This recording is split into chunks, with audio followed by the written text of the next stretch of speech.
Oui, merci, merci. Donc, l'idée de cette table ronde, c'est d'échanger sur un regard. Alors, tous les regards sont humains sur la ville, hein, mais en essayant de voir un peu quelles sont les implications, les méthodes, les outils avec lesquels on peut aborder cette place de l'humain dans la fabrique de la ville, prendre en compte ses besoins.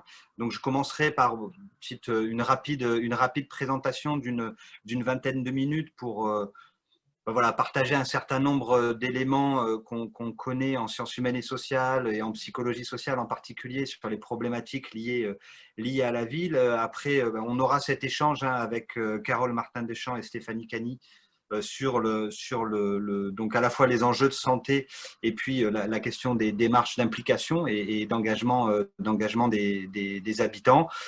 Alors, je ne sais pas comment on fonctionnera. Je pense que vous pouvez poser des questions au fur et à mesure qui nous seront transmises du coup à un moment des présentations, peut-être entre certaines présentations. On va essayer de garder le format un peu d'échange, même si évidemment c'est pas tout à fait la même chose vu qu'on est à distance pour tout un tas de raisons que vous connaissez bien.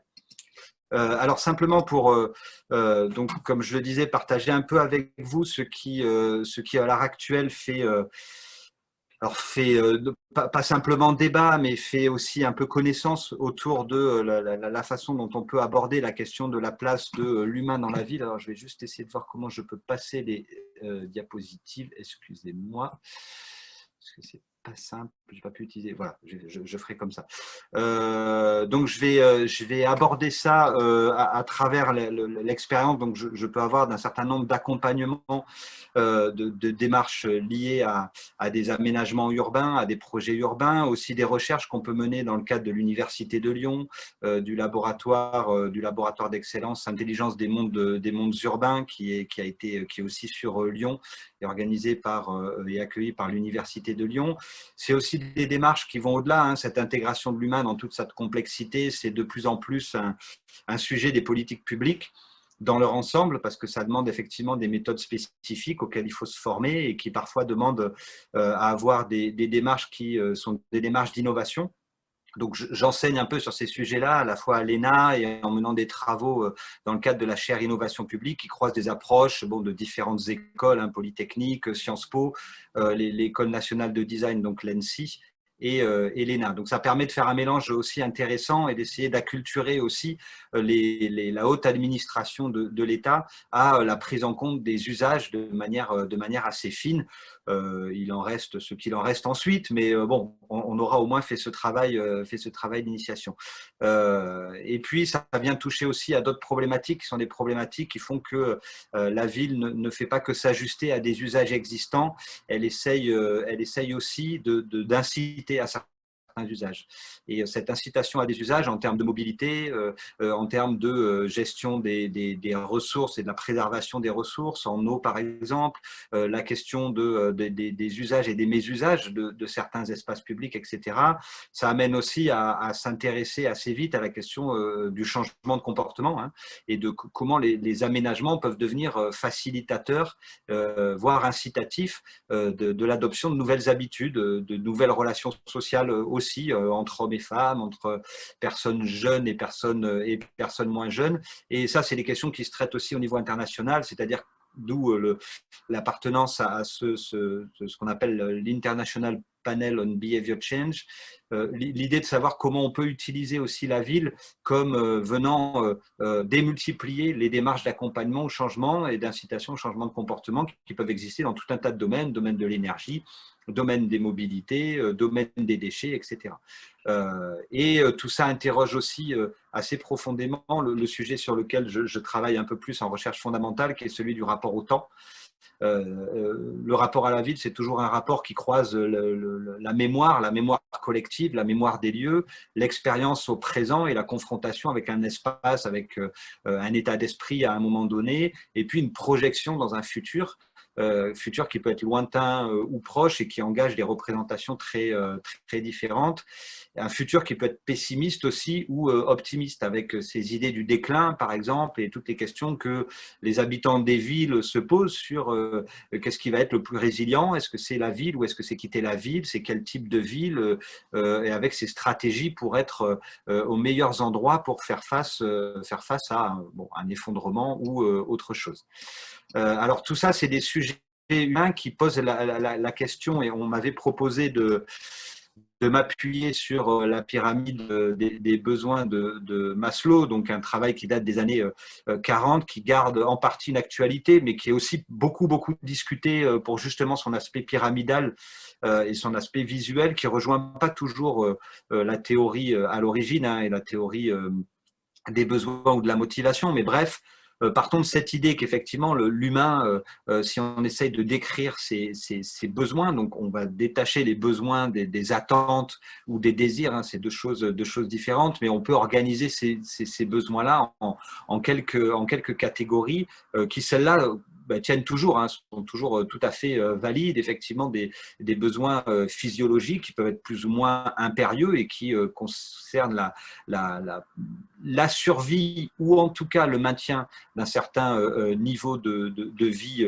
physiologique, les besoins de sécurité qui sont tout autant des besoins physiques que des besoins psychologiques, et on va voir que très vite, hein, la dimension subjective et collective apparaît dans la construction de ces besoins, les besoins d'appartenance, donc de se lier aux autres et d'être perçu de manière positive et de se sentir et de se percevoir soi-même aussi de manière positive en lien avec les autres, les besoins d'estime qui sont véritablement l'identité personnelle, le regard qu'on porte sur soi en partie au travers du regard des autres, mais aussi dans la construction qu'on a de ces expériences de vie, et puis le besoin d'accomplissement qui serait des besoins de réalisation, d'aspiration un peu plus hautes, qui seraient des aspirations davantage culturelles, symboliques, voire transcendantales, avec tout ce que veut dire la transcendance, c'est autant la religion que la révolution.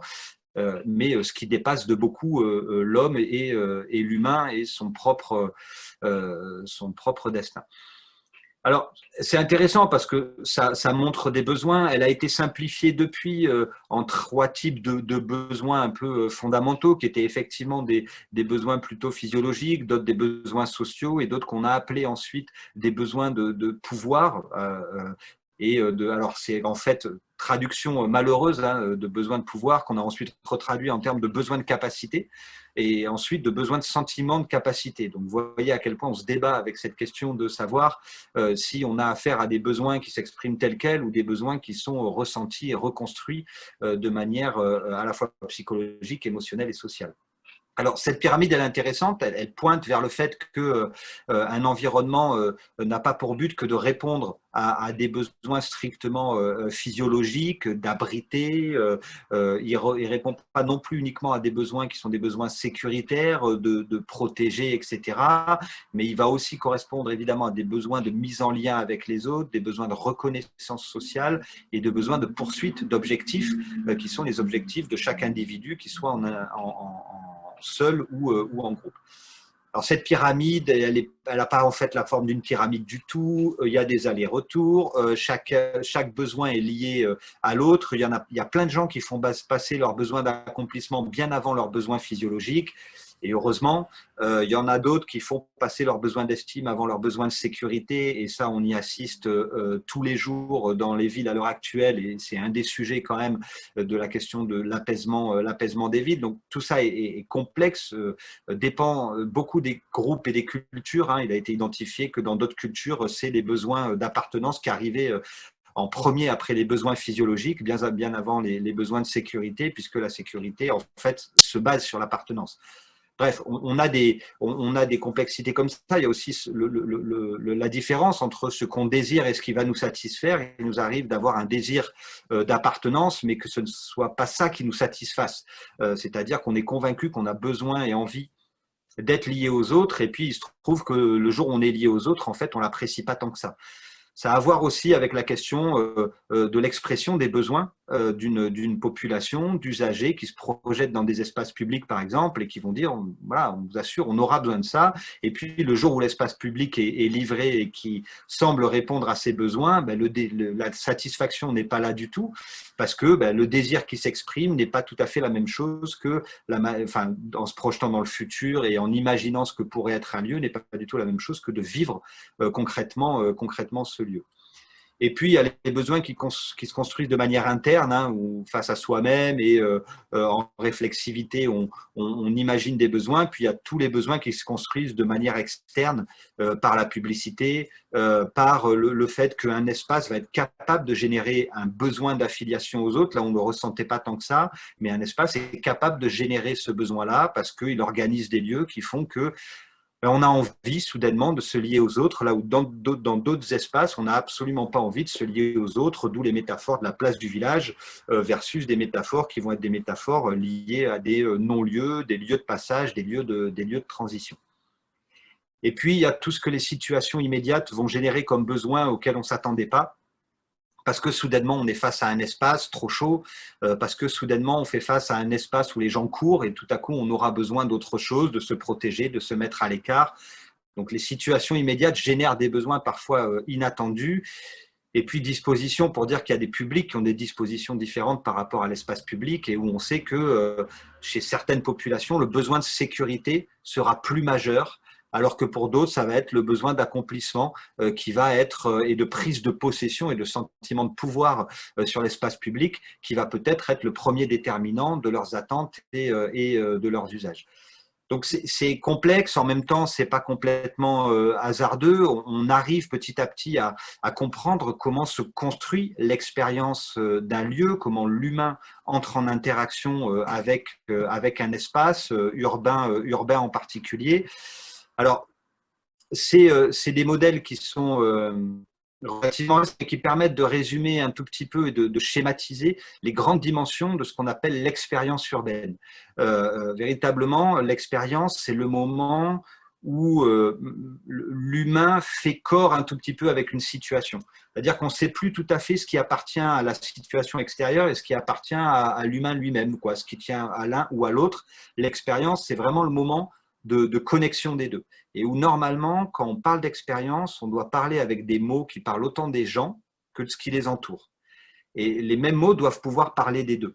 Alors c'est complexe, c'est difficile, mais c'est grâce à ça qu'on arrive à vraiment toucher cette dimension de l'expérience, c'est-à-dire du ressenti, des significations que ça va produire et des comportements que ça va engager. Alors en ce moment, on a tendance à configurer cette expérience autour de quelques dimensions. Une première dimension qui est la dimension du temps. Alors, elle recouvre plusieurs choses. Elle recouvre les projections dans le temps. Est-ce que va évoquer un espace d'attachement au passé, de focalisation sur le présent ou de projection dans le futur? Et ça tient à tout un tas d'indices. C'est aussi la question de la temporalité autour des rythmes sociaux, de l'empressement, de la pression temporelle ou au contraire du ralentissement et de l'apaisement. Et c'est la question de la structure du temps, c'est-à-dire à quel point un espace et un lieu va être ritualisé. L'expérience qu'on en fait nous semble être liée à un rituel social ou au contraire à quelque chose de toujours imprévisible et de toujours surprenant. Et on peut configurer des expériences d'espace de différentes façons à partir de ces dimensions du temps. Il y a ensuite évidemment la dimension de l'espace, la dimension de la perception de l'espace. Est-ce qu'il est ouvert? Est-ce qu'il est fermé? Est-ce qu'il est isolé? Ou est-ce qu'il est connecté, à d'autres? Et est-ce que c'est un espace qui propose un ensemble de choix, c'est-à-dire qui est structuré avec des parcours A, B, C, des usages A, B, C, ou est-ce que c'est un espace qui est ouvert dans les choix et qui laisse la place à l'invention de son propre usage? Et ça, c'est vraiment une manière d'entrer en relation avec l'espace. Après, il y a la dimension du soi. Qui suis-je là où je suis? Et qu'est-ce qu'on me dit de qui je suis? Est-ce que je suis un mouton parmi d'autres, un acteur anonyme dans un lieu qui m'anonymise, c'est-à-dire qui me dépersonnalise? On sait ce que produit cette dépersonnalisation. Ça a été identifié depuis très longtemps en termes d'usage de l'espace.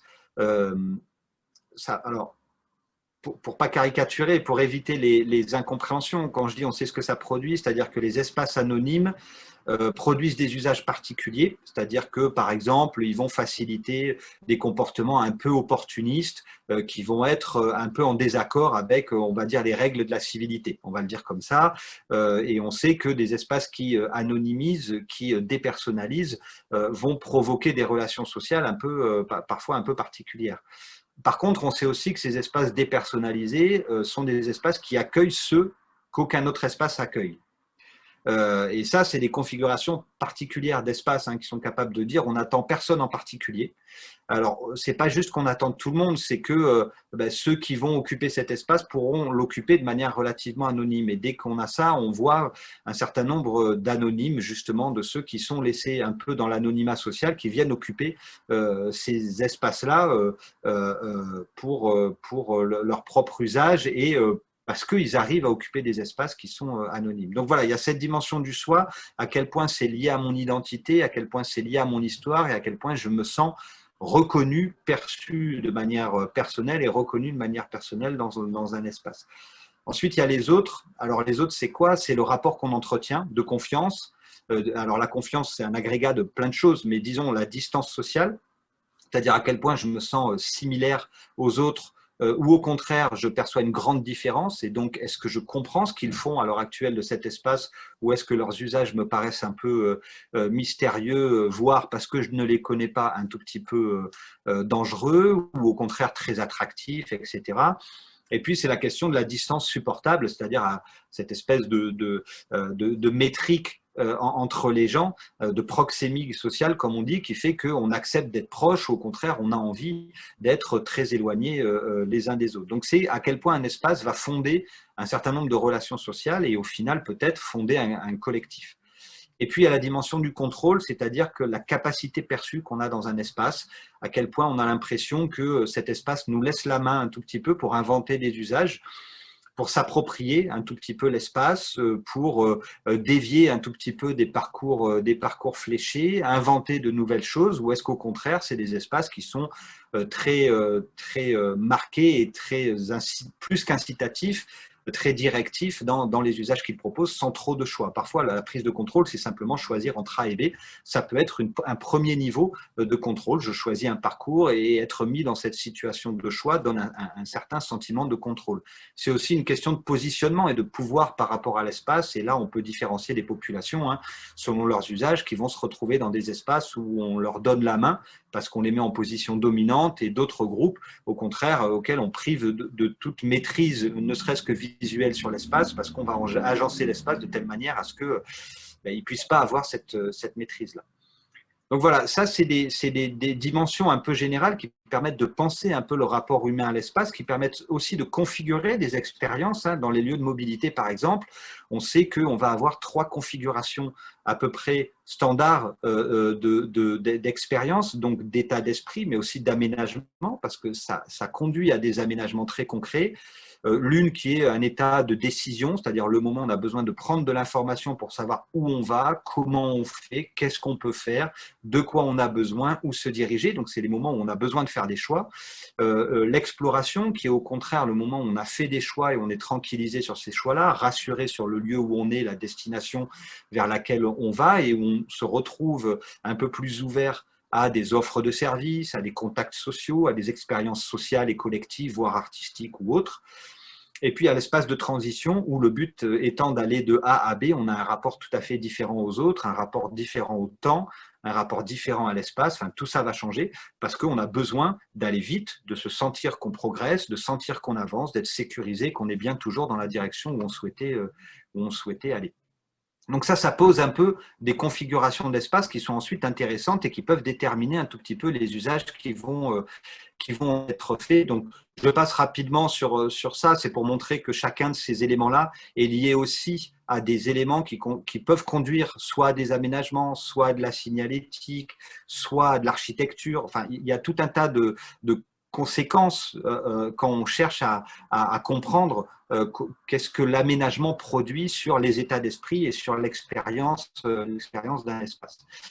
Alors, ça conduit aussi à dire, et ça c'est une image pour illustrer le concept d'affordance, l'affordance, c'est un concept qui décrit comment une situation ou un objet invite à des usages, c'est-à-dire comment elle est capable de créer des usages et de suggérer des usages qui répondent à un moment aux besoins de ceux qui sont présents et de ceux qui vont être amenés à utiliser. Au début, ça a été utilisé par un théoricien du design pour parler de la manière dont les oiseaux perçoivent les branches et comment ils choisissent la branche sur laquelle se poser. Ça n'est pas qu'une question de branche, ça n'est pas qu'une question de l'oiseau, c'est vraiment l'interaction entre le besoin de l'oiseau à un moment donné et la configuration à un moment donné de la branche qui fait que un oiseau choisit et choisit plutôt bien, parce qu'il est assez rare de voir un oiseau se poser puis se casser la figure parce que finalement il a mal choisi sa branche.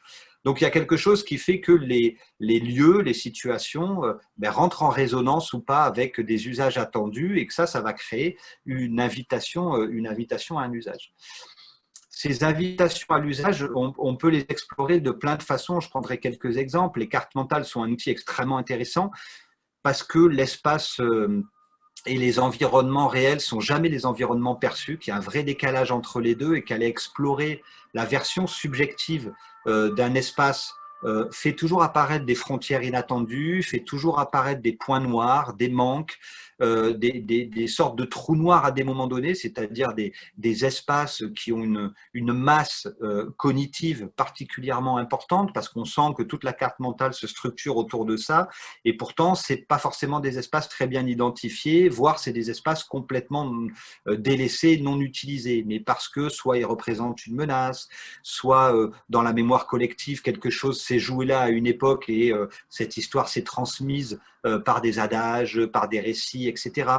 Mais on a dans ces cartes à la fois ce rapport à l'espace, potentiellement si on y fait inscrire des parcours, on a un rapport au temps parce qu'on a des indicateurs de rapidité, on a des indicateurs de diversité de parcours, un rapport au soi parce qu'on peut interroger la qualité de chacun des espaces, l'évitement d'un certain nombre d'espaces et avec ça arriver à comprendre ce qui, selon les différentes populations, structure cette carte mentale et qui fait que un plan n'est jamais qu'un plan. Un plan est une manière de dire on reconnaît ou pas votre carte mentale, on va s'ajuster ou pas à votre carte mentale et à vos usages.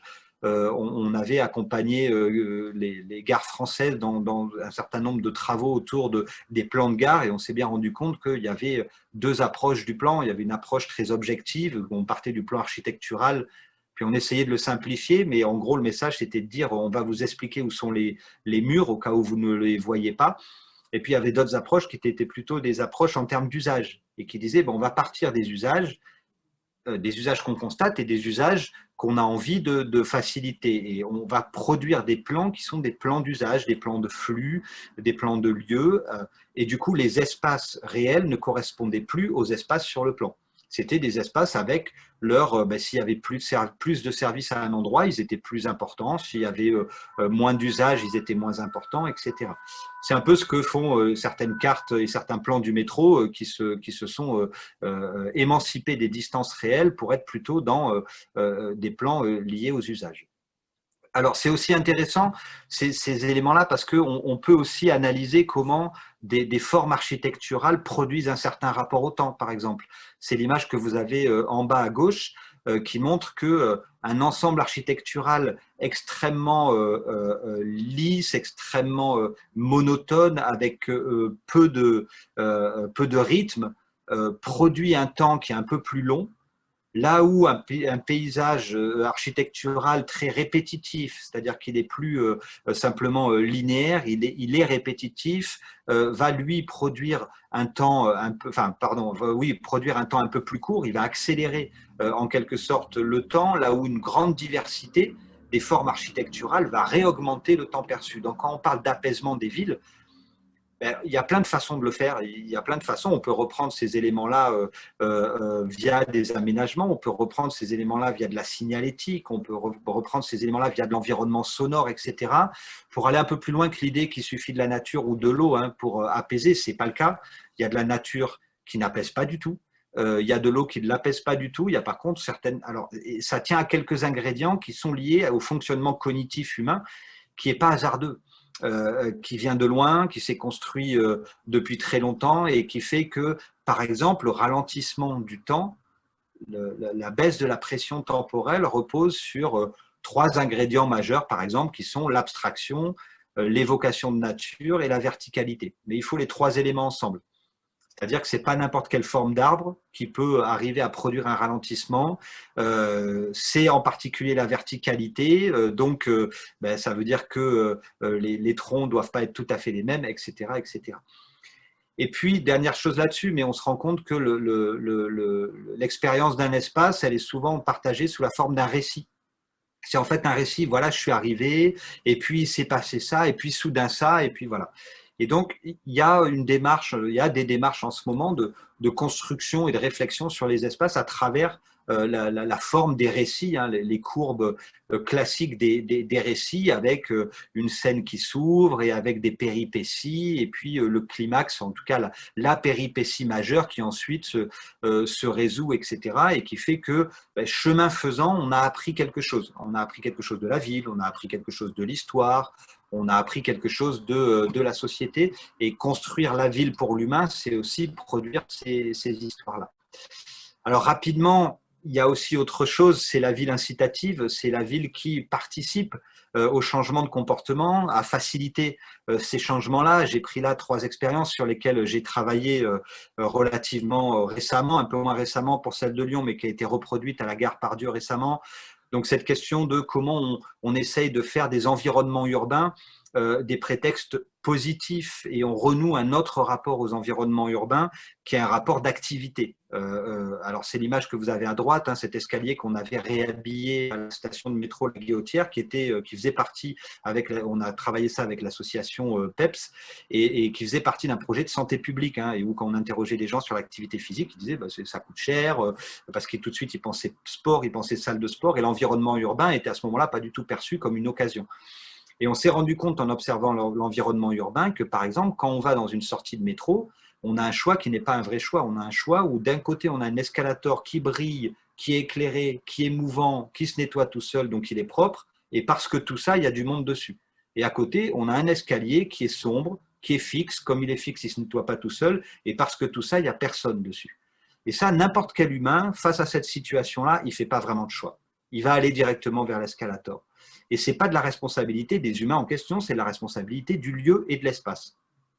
La preuve en est que quand on retravaille l'espace pour rétablir cet équilibre des choix, en faisant de l'escalier une option aussi attractive, si ce n'est plus, que l'escalator, dans ce cas-là, le résultat, c'était augmentation de 300% au début, qui s'est maintenu ensuite à 120% d'augmentation en enlevant la peinture, puisque les gens ont dit eux-mêmes hein, qu'ils avaient l'intention de répéter l'expérience. Et le dernier dispositif qu'on a installé à la gare Pardieu, son effet augmente avec le temps, c'est-à-dire que ça fait 6 mois, au bout de 6 mois, on faisait encore des mesures et l'effet continuait à augmenter parce que les gens avaient découvert que c'était aussi une option, qu'il n'y avait pas que l'escalator dans la vie, en tout cas ce qui pouvait, bien évidemment. Vous avez en haut à gauche une autre intervention, mais qui consistait à dire, voilà, quand on a un lieu qui ne sert qu'à uriner, alors qu'il y a des toilettes qui sont à 10 mètres de là, mais vraiment 10 mètres, hein, c'est-à-dire c'est au bout du mur que vous voyez. Qu'est-ce qui se passe? Pourquoi? On a analysé le pourquoi. Hein, c'est un coin, les humains ont toujours eu des problèmes avec les coins, ils font dans les coins ce qu'ils ne font jamais ailleurs. Il n'y avait pas d'usage, il n'y avait pas d'identité à ce lieu-là, liée à cette identité de quartier de gare. Il y avait cette impression que ce n'était pas un lieu qui faisait l'objet d'une quelconque perception positive, d'une quelconque identité. Donc, on a repris ces différents éléments et plutôt que d'aller remettre de l'interdit partout, des menaces d'amende, des caméras, on a retourné ces ingrédients. On a dit, s'il n'y a pas d'usage, on va inventer des usages. S'il y a un coin, on va effacer le coin avec une anamorphose qui fait un rond quand on est situé au bon endroit. Et s'il n'y a personne, on va créer de la présence. Parce que les enfants vont venir jouer là, parce qu'il y a des images de personnes qui regardent un peu le spectacle de cette piste de sport, etc. Et ça a réduit à néant hein, l'effet d'urine, c'est-à-dire il n'y en a plus. Et là, ça fait plus d'1 an que c'est installé et il n'y a plus du tout de personnes qui urinent à cet endroit-là. On pourrait dire que c'est presque un détail. On l'a mesuré, hein, il y a eu des capteurs qui ont été installés, etc. Mais aussi, ça a créé une représentation positive de ce lieu-là dans lequel les gens arrivent chaque matin. C'est en Île-de-France, c'est une gare RER, ça fait partie du trajet quotidien. Et donc de l'image un peu qu'on a de soi, de l'image de son groupe, de l'image de son expérience urbaine et de ce qui nous est donné comme espace à vivre. Donc ça a transformé aussi les relations entre les agents de la gare aussi et les usagers. Donc ça a eu tout un tas d'effets intéressants et ça montre la puissance et la capacité des lieux à créer des expériences, des comportements et des relations qui soient positives. Un dernier exemple en bas qui est en cours d'installation avec le WWF et la ville de Paris sur comment on réduit l'usage des bouteilles plastiques dans les lieux de pratique du sport. C'est un sujet, ça peut être un détail, mais on va se demander comment les lieux peuvent inviter à passer de la bouteille plastique à la gourde, de faire de chaque robinet, de chaque point d'eau un lieu, pas simplement qu'on va venir dégrader, etc., mais un lieu où on se réalimente, faire rentrer dans les gestes de la pratique sportive de nouveaux gestes et grâce à ça, arriver à transformer des comportements par la transformation des lieux. La question des fontaines en ville est une question majeure pour savoir est-ce qu'à un moment on arrive à réduire l'usage du plastique et à favoriser véritablement l'usage de choses réutilisables, en particulier des gourdes, pour inscrire de nouveaux gestes dans l'espace urbain. Des choses comme ça, il y en a plein.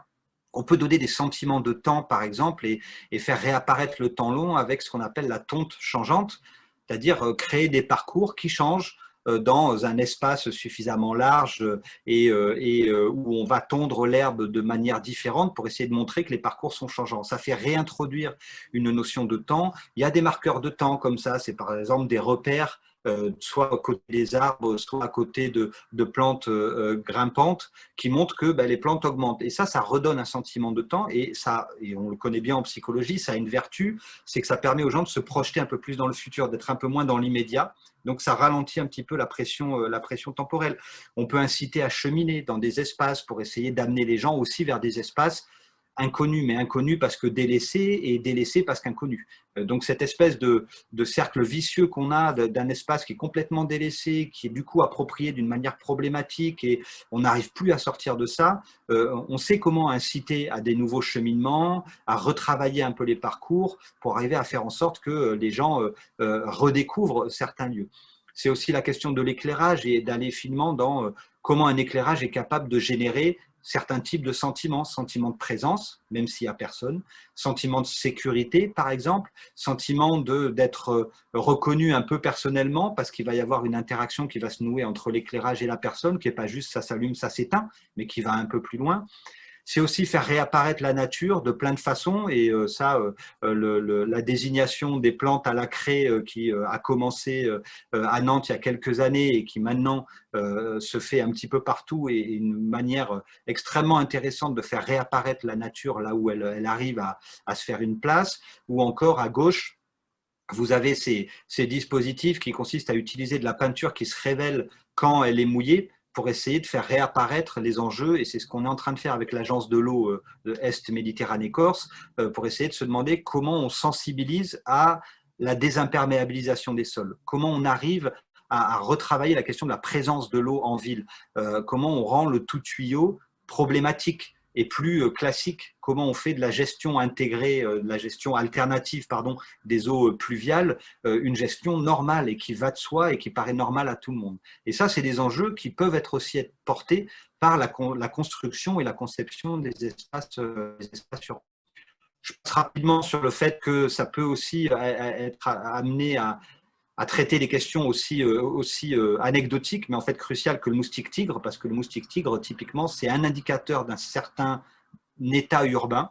C'est devenu, dans certains travaux, un indicateur de délaissement urbain, la dissémination du moustique tigre, parce que ça veut dire qu'il y a des espaces qui ne sont pas aussi gérés qu'ailleurs, au-delà des espaces problématiques type terrasse qui posent problème, mais dans la gestion des espaces, plus il y a des espaces délaissés, de la précarité par exemple, des personnes âgées qui n'arrivent plus à entretenir leur jardin, etc., plus il y a de la présence du moustique tigre. Donc ça commence à devenir aussi un indicateur parfois qui est utilisé d'inégalité sociale ou d'inégalité territoriale. Donc traiter cette question, c'est aussi quelque part traiter le rapport à l'espace, le rapport à ses voisins, le rapport à la ville et le rapport à l'eau. Là, je vous ai mis l'exemple de ce qu'on est en train de faire avec le département de l'Isère pour essayer de travailler cette mobilisation sociale autour de la gestion du moustique tigre. Je termine sur le fait que le rapport humain aux espaces urbains, c'est aussi un rapport dans vraiment une définition très urbaine un rapport, on va dire, à ce qu'on a l'habitude d'appeler le quartier. Alors ça, c'est des indicateurs que vous avez sur la gauche qui ont été utilisés dans l'évaluation de certains écoquartiers pour essayer de voir où on en est de la qualité de vie dans les écoquartiers, quelle identité ils construisent, quel rapport au reste de la ville ils arrivent à construire. Donc il y a un certain nombre de retours d'études là-dessus maintenant qui sont intéressants et qui montrent que il n'y a pas un écoquartier, bien sûr, il y en a plein selon leur place, etc. Mais que par contre, ils posent des enjeux, certains en termes d'identité, d'adhésion à ces identités, d'appropriation de ces identités, de par leur histoire, le caractère architectural, etc. On avait pendant 5 ans fait des enquêtes sur ces quelques dimensions dans la ville de Lyon, dans l'ensemble des quartiers de la ville de Lyon, et on voyait bien comment les quartiers peuvent être assez bien c'était à la Maille-Iris, comment les quartiers peuvent être assez bien définis sur ces différentes dimensions-là. Et ce qui est intéressant, c'est de voir que ces dimensions sont en fait des sortes de tampons, par exemple, sur la question du sentiment d'insécurité. C'est-à-dire que ces dimensions, si elles ont une certaine configuration, elles vont faire tampon, c'est-à-dire que même s'il y a des problèmes, même graves, qui peuvent se poser dans un quartier, ça n'aura pas un lien direct au sentiment d'insécurité parce qu'il y aura eu ce tampon qui fait que le quartier a une identité forte, etc., qu'on n'est pas que dans l'entre-soi, enfin voilà, un certain nombre de caractéristiques qui font que ça va faire tampon et qu'il y aura une acceptabilité, une résilience plus forte. Donc c'est vraiment important ces enjeux d'humain, de rapport humain, parce que c'est aussi ce qui va construire la résilience à un certain nombre de problématiques futures qui vont se poser. On n'est pas très loin de ce qu'on appelle le placemaking, bien sûr, mais en rentrant un peu dans la finesse des leviers psychologiques et surtout en se donnant les moyens de mesurer, c'est-à-dire que c'est des démarches qui doivent normalement permettre aussi de mesurer avant un aménagement, avant un projet, quel est cet état du climat, de l'état d'esprit, de l'ambiance, etc. Qu'est-ce qui devient ensuite? Et ça, c'est des démarches qu'on pousse de plus en plus. À savoir, donnons-nous les moyens de préfigurer d'abord pour essayer d'expérimenter au fur et à mesure, et d'autre part, de vraiment se donner les moyens de la mesure. Et on peut mesurer des variations et des transformations de carte mentale, on peut mesurer des transformations de rapport au temps, d'empressement. Il y a des recherches magnifiques qui ont été faites sur toutes les villes du monde, sur le rythme de marche, et il ne faut pas grand-chose. On se poste à des endroits et on mesure à quelle vitesse marchent les gens, avant et après, ou ici et là, et on arrive à faire la différence sur ce qu'on appelle l'apaisement. Donc tout ça pour dire que la pyramide, elle est dans tous les sens. Elle est dans tous les sens et qu'on est toujours face à cette diversité de besoins. Il y a certes les besoins physiologiques, mais il y a tout ce que peut produire aussi la ville en termes de rapports sociaux, etc., d'incitation, de facilitation à la transition, qu'elle soit énergétique, écologique, sociétale ou culturelle. Et chacun des environnements a une forte responsabilité parce que nous, on voit très bien dans nos travaux et dans nos expérimentations que la manière dont sont faits les espaces à défaut, par défaut, sont pas toujours, parfois vont à l'inverse de ce qu'on cherche, à produire. Voilà ce que je voulais partager avec vous pour démarrer cette table ronde. C'est vraiment, vous le voyez, un peu théorique et un peu abstrait. Donc, je pense que c'est intéressant maintenant qu'on ait cet échange un petit peu sur entre nous, avec vous, avec la salle, entre guillemets, et puis peut-être que nos intervenants puissent rebondir à la fois sur cette question de la prise en compte des enjeux de santé à l'échelle de l'urbanisme par l'ORS, et puis tout ça se construit aussi autour de l'implication la plus amont et la plus complète possible des usagers, des futurs usagers et des habitants, et que là-dessus, l'atelier Popcorn puisse nous dire un peu quels sont les outils et quels sont l'intérêt de ces démarches-là. Quel est l'intérêt de ces démarches-là? Est-ce que je laisse la parole à Carole Martin-Deschamps, peut-être? Oui, alors, je peux prendre la parole, mais si jamais il y a des questions, ou, enfin voilà, n'hésitez pas. Hein, je pense que ça peut. C'est vrai que c'est pas évident en visio avec tous les petits carrés noirs. C'est moins évident qu'en présentiel, mais enfin, en tout cas, n'hésitez pas à prendre la parole si vous avez des questions ou des remarques.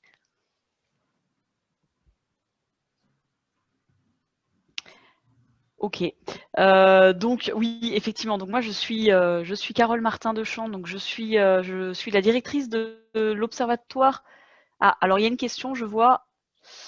Je ne sais pas qui va. Peut-être il y a quelqu'un de VAD qui peut lire les questions ou. Alors moi, je la vois. Où peut-on trouver un listing de ces indicateurs? Si ça fait référence aux indicateurs que je viens de citer, je pourrais, si j'ai la liste des participants à ce moment, je pourrais vous envoyer un rapport et d'autre part un outil, parce qu'il y a un outil standardisé qui permet de mesurer ces différents indicateurs et puis l'exemple de son application dans le cadre d'un certain nombre d'écoquartiers et de l'Observatoire de la tranquillité publique à Lyon. Voilà. Donc je vous le ferai passer, pas de problème. Ok, très bien. Donc moi, je suis Carole Martin de Champ. Donc, je travaille pour l'Observatoire régional de la santé Auvergne-Rhône-Alpes.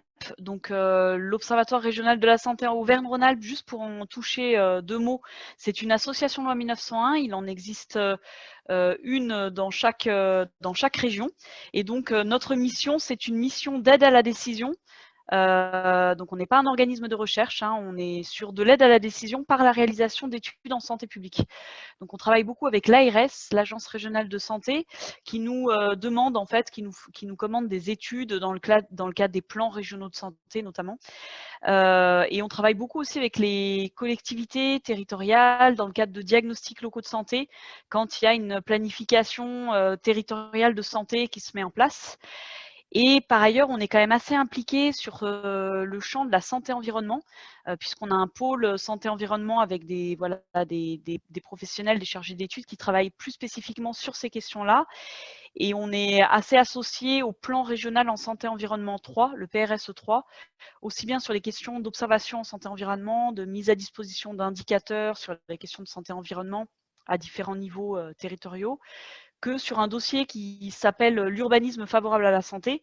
Et on a par ailleurs réalisé une petite dizaine d'évaluations d'impact sur la santé dans la région Rhône-Alpes, enfin j'allais dire Auvergne-Rhône-Alpes, mais en Auvergne on n'en a pas encore, pas encore fait. Et on appuie aussi d'autres ORS, hein, puisqu'il y a d'autres ORS en France, sur le déploiement de ces fameuses EIS dont je vais toucher deux mots très rapidement tout à l'heure. Alors j'ai un PowerPoint, mais c'est vrai que je ne l'ai pas envoyé à la personne voilà, qui fait le. Je ne sais pas si moi je peux partager l'écran ou si.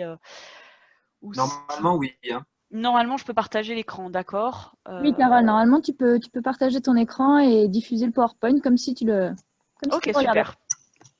Parfait. Bon, ben, je vais partager mon écran alors du coup, si c'est possible, ce sera plus facile. Alors, écran partagé. Oui, d'accord, oui, je vois. Il faut que je sorte, que j'ouvre le document. Tac.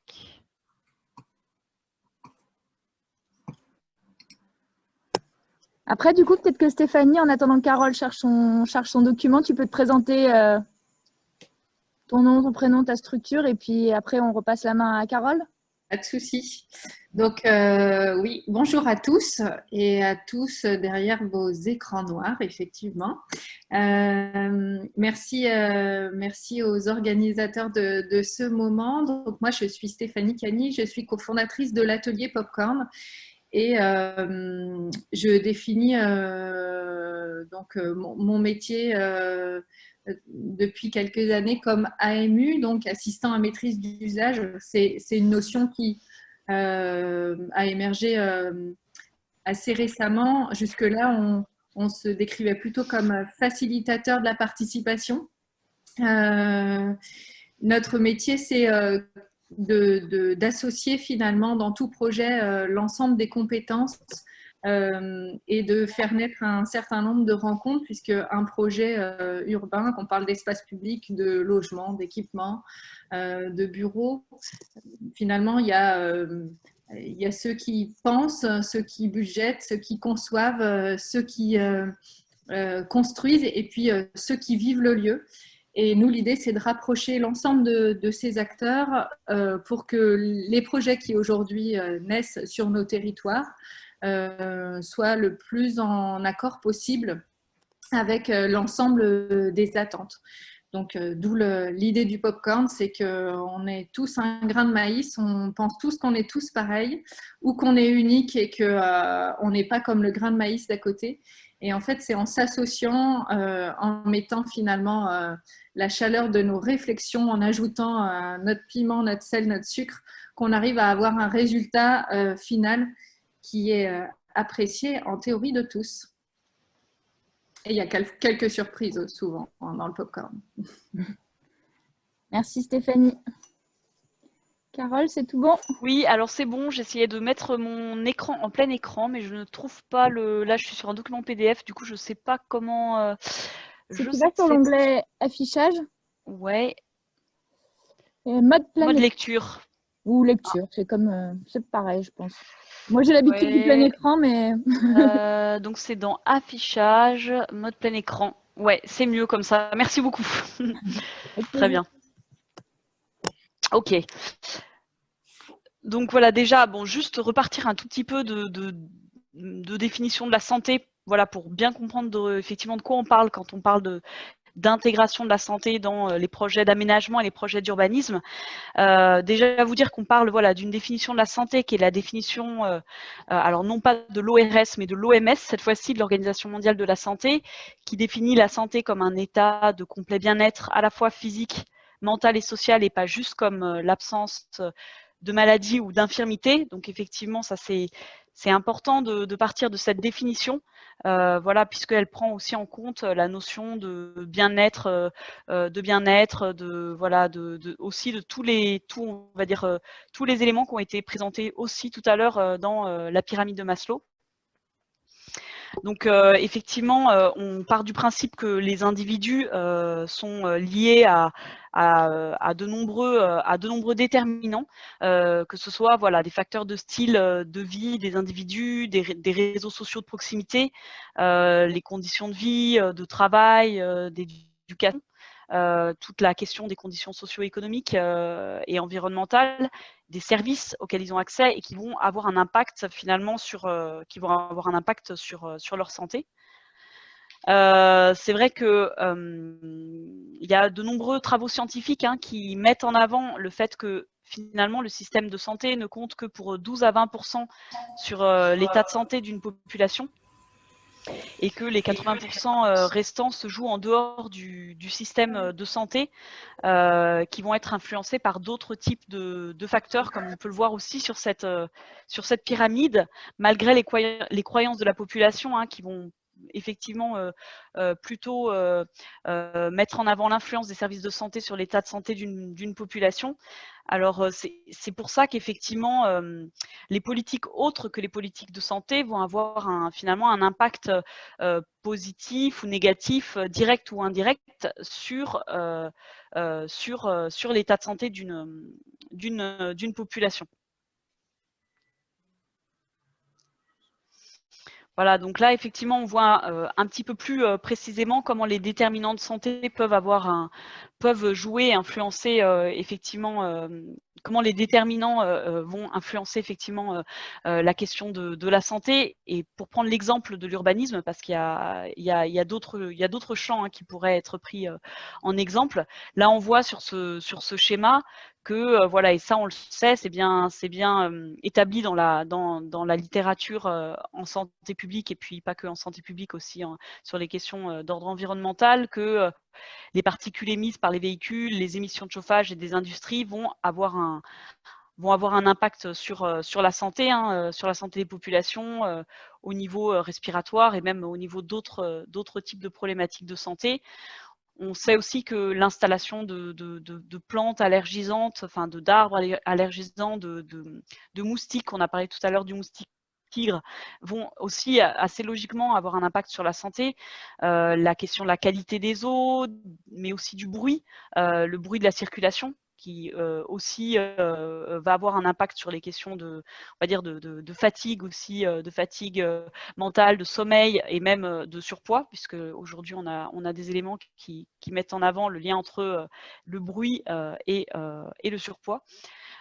Et au contraire, la bonne nouvelle, c'est qu'effectivement, et comme ça a été largement démontré dans la précédente intervention, on va avoir des aménagements qui vont encourager, par exemple, la pratique de l'activité physique, comme des zones piétonnières, des pistes cyclables, la mise en place, l'organisation des transports en commun qui soit, qui soit le plus adapté, la déviation des voies, la réhabilitation urbaine, la gestion des eaux, la mise en place d'espaces verts, effectivement des lieux conviviaux, de végétalisation des espaces et d'actions de lutte contre le bruit qui, en effet, vont avoir un impact vertueux et positif sur la santé des populations. Donc là, c'est juste pour prendre un petit exemple, effectivement, sur la question de l'activité physique. Hein, on a vu un petit peu tout à l'heure déjà quelques exemples, mais on sait aujourd'hui, ça c'est largement documenté en santé publique, que la sédentarité, le fait de ne pas bouger, la mauvaise alimentation vont avoir des conséquences sur les enjeux même de mortalité et de maladies en général, hein, que ce soit le cancer, le surpoids qui entraîne des risques de diabète, de symptômes dépressifs, et à contrario, l'activité physique et l'alimentation qui, elles, vont vraiment améliorer tous ces, on va dire, tous ces pourcentages, on va dire, qui vont permettre au contraire d'améliorer la santé des populations en diminuant le risque lié à une sédentarité importante et une mauvaise alimentation. Donc cette activité physique, cette alimentation, vous allez me dire qu'elle est très liée au comportement individuel. C'est vrai, mais effectivement, l'environnement et l'aménagement va aussi fortement encourager ou non les individus à pratiquer cette activité physique quotidienne. Contrairement à la photo qui est exposée ici, donc avec un enjeu en tout cas pour les questions d'activité physique qui est majeur, qui est de faire évoluer l'environnement, l'aménagement et les urbanismes, même si c'est très largement enclenché au jour d'aujourd'hui. Voilà, ce sont des challenges et des défis à relever encore pour les années à venir. Donc effectivement, on voit bien hein, que les choix de planification et d'aménagement, là ici sur ce schéma, on voit bien que ces choix-là vont avoir des effets positifs ou négatifs, directs ou indirects, sur la population. Et donc effectivement, quand on a des projets d'aménagement, d'urbanisme, qui sont en tout cas à l'état de projet, l'enjeu c'est de pouvoir jouer et anticiper, appréhender ces déterminants de santé. Donc aussi bien sur la question des comportements individuels, hein, donc là ici on voit hein, la question de l'activité physique, de l'alimentation, mais aussi la question plus large de l'éducation, que sur les enjeux d'environnement économique et social qui touchent plus finalement aux questions qu'on pourrait appeler de santé mentale, pas du tout au sens psychiatrique du terme, mais plutôt en termes effectivement de bien-être, de vivre ensemble, et qui font partie de la définition de la santé aussi, hein, comme on a pu le voir. De cadre de vie avec la question évidemment de l'environnement, de la pollution de l'air, de l'environnement sonore aussi, de la fluidité des déplacements, de la facilité des déplacements. Donc tout cela va effectivement avoir ces impacts-là sur la santé, toujours avec ces enjeux d'être vigilant sur les questions effectivement d'inégalité de santé, puisque bien souvent on se rend compte que ces aménagements-là, en tout cas dans la pratique, on voit que ce sont des aménagements qui parfois dans les quartiers en politique de la ville sont pas si facilement développés, ou quand ils sont développés, après la question des usages est plus complexe à mettre en œuvre. Donc concrètement, des outils pour intégrer la santé dans des projets d'aménagement et d'urbanisme. Alors il n'y a pas de baguette magique, hein, évidemment, mais il y a plusieurs types d'outils qui existent, et là je vais juste vous en présenter quelques-uns, mais il y en a beaucoup, hein, et on n'a pas nous à l'ORS la prétention de dire qu'on a tous les outils là-dessus. On en a quelques-uns qu'on a expérimentés. La question des évaluations d'impact sur la santé qu'on a développé au sein de la région Rhône-Alpes depuis quelques années, qui sont vraiment c'est vraiment un outil d'aide à la décision au service des collectivités territoriales. Nous, on a beaucoup et surtout travaillé avec des collectivités territoriales, et qui permettent vraiment d'agir à la source d'un projet pour regarder le projet avec des lunettes santé. L'idée, c'est de mettre un peu tout le monde autour de la table, tous les services d'une collectivité, que ce soit le service urbanisme, le service santé, le service qui s'occupe de la direction des sports, de la participation citoyenne, voilà, un peu tous les acteurs autour de la table, pour essayer de regarder avec des lunettes santé comment est-ce qu'on peut identifier les impacts potentiels négatifs ou au contraire positifs d'un projet d'urbanisme ou d'aménagement sur la santé publique, et de comment est-ce qu'on peut essayer de réajuster, réorganiser, réorienter le projet pour tenter autant que faire se peut d'influencer ces impacts-là sur la santé des populations. Et la démarche d'évaluation d'impact sur la santé, ce qui est intéressant, c'est toute la question de, on va dire, collective, de travail collectif entre différents secteurs qui n'ont pas forcément l'habitude de travailler ensemble, et les populations aussi, hein, évidemment, pour essayer justement de maximiser ces bénéfices en termes de santé publique, et puis de partager une culture commune et améliorer les compétences de toutes les parties, aussi bien de la santé que de l'urbanisme, des sports, voilà, de la population aussi. Donc là, je vous laisserai ce diaporama, hein. Ça, c'est les EIS qui ont été menés par l'ORS, donc aussi bien dans des quartiers en politique de la ville que dans des voilà, pour la mise en place de parcs, de réaménagement, voilà, de différents types de sites, voilà, à Grenoble, à Valence, à Lyon. Donc c'est là aujourd'hui l'objectif n'était pas de venir vous présenter ces études, mais n'hésitez pas à aller sur notre site internet parce qu'elles sont en ligne, et donc vous verrez un petit peu voilà, tout est décrit un petit peu, aussi bien les questions de méthode que de résultats, de recommandations dans le cadre de ces EIS. On a aussi, alors dans la panoplie d'outils pour intégrer la santé dans les projets d'aménagement, juste vous dire, hein, en tout cas, qu'il y a des guides qui existent. Il y en a plusieurs, mais il y en a un récemment qui est sorti, qui est ce guide Isadora, qui est une démarche d'accompagnement à l'intégration de la santé dans les opérations d'aménagement urbain, donc qui a été menée par le HESP, donc l'école des hautes études en santé publique, voilà, et les agences d'urbanisme, avec le soutien de l'ADEME, voilà, de la Direction générale de la santé, et qui mettent à votre disposition. Vous pouvez le trouver sur Internet, hein, donc ça c'est très, très facile, hein, vous tapez guide Isadora et vous allez trouver ces éléments sur Internet, qui met à disposition toute une série de fiches, en fait, très pratico-pratiques, voilà, qui sont assez bien faites sur justement ces enjeux d'intégration de la santé dans tous les projets d'aménagement urbain. Et voilà, moi je vous le recommande, hein. C'est un gros document, mais voilà, qui est assez riche et complet. Donc pour moi, ça c'est un outil qui peut être intéressant aussi pour vous. Alors pour information, ce guide est accessible sur la plateforme Écoquartier dans l'onglet documentation. Voilà, donc c'est vraiment très facile à trouver. Plateforme Écoquartier, documentation, et vous avez c'est un très très gros document, hein, 800 pages, je ne sais pas combien. Hein, oui, il y en a 400 effectivement, oui, il y en a beaucoup 400. En tout cas. Bon, c'est un gros document, en tout cas il est lourd, c'est pour ça qu'il vaut mieux aller effectivement télécharger, parce que vous pouvez, en plus vous pouvez sélectionner les fiches qui vous intéressent, donc c'est peut-être un petit peu plus, plus judicieux effectivement. Voilà, et puis vous dire aussi dans les outils que, en tout cas nous dans le cadre du PRSE 3, donc le plan régional santé environnement 3, il y a une démarche expérimentale en cours, hein, qui est financée par l'ADREAL et l'ARS pour accompagner les collectivités à l'intégration de la santé dans leur plan d'aménagement.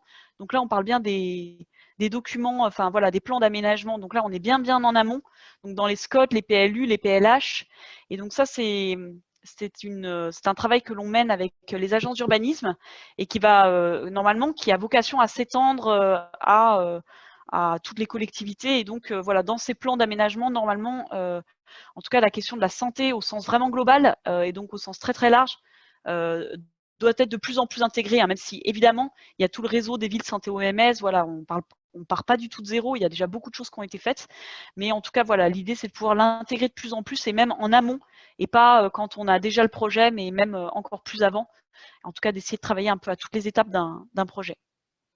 Voilà, j'ai terminé, je ne suis pas rentrée forcément dans le détail, mais n'hésitez pas, si vous avez des questions, n'hésitez pas.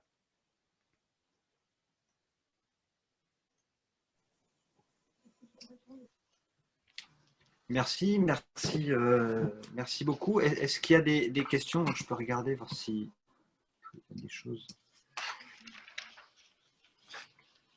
Donc, je crois qu'il y a quelques questions. Anne-Laure, tu peux répondre en partie?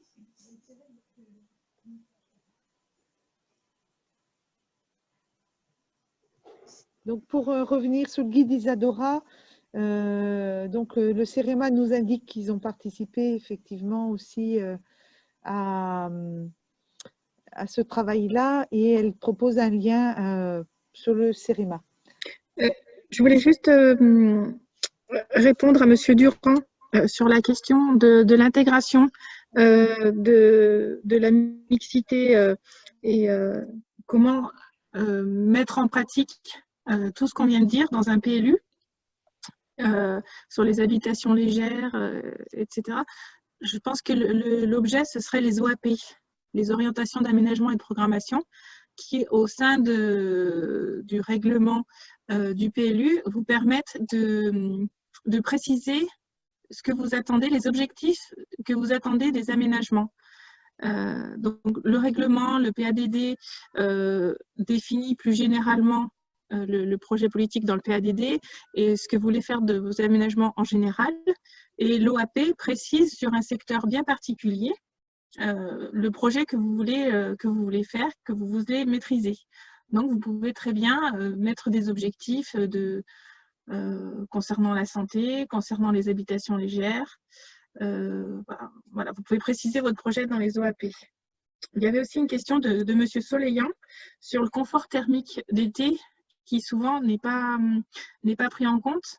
Alors c'est vrai qu'on l'a vu dans tout ce qui a été dit avant sur les espaces publics et l'impact que pouvaient avoir les espaces publics sur le bien vivre ensemble, sur le bien-être, sur le changement climatique aussi. Je ne sais pas si au niveau de l'ORS, vous avez des choses à dire pour que ce soit mieux pris en compte justement dans les documents d'urbanisme et dans les projets d'aménagement. Est-ce qu'il y aurait des petits outils ou des petits pense-bêtes pour penser les projets? Oui, sur la question du changement climatique.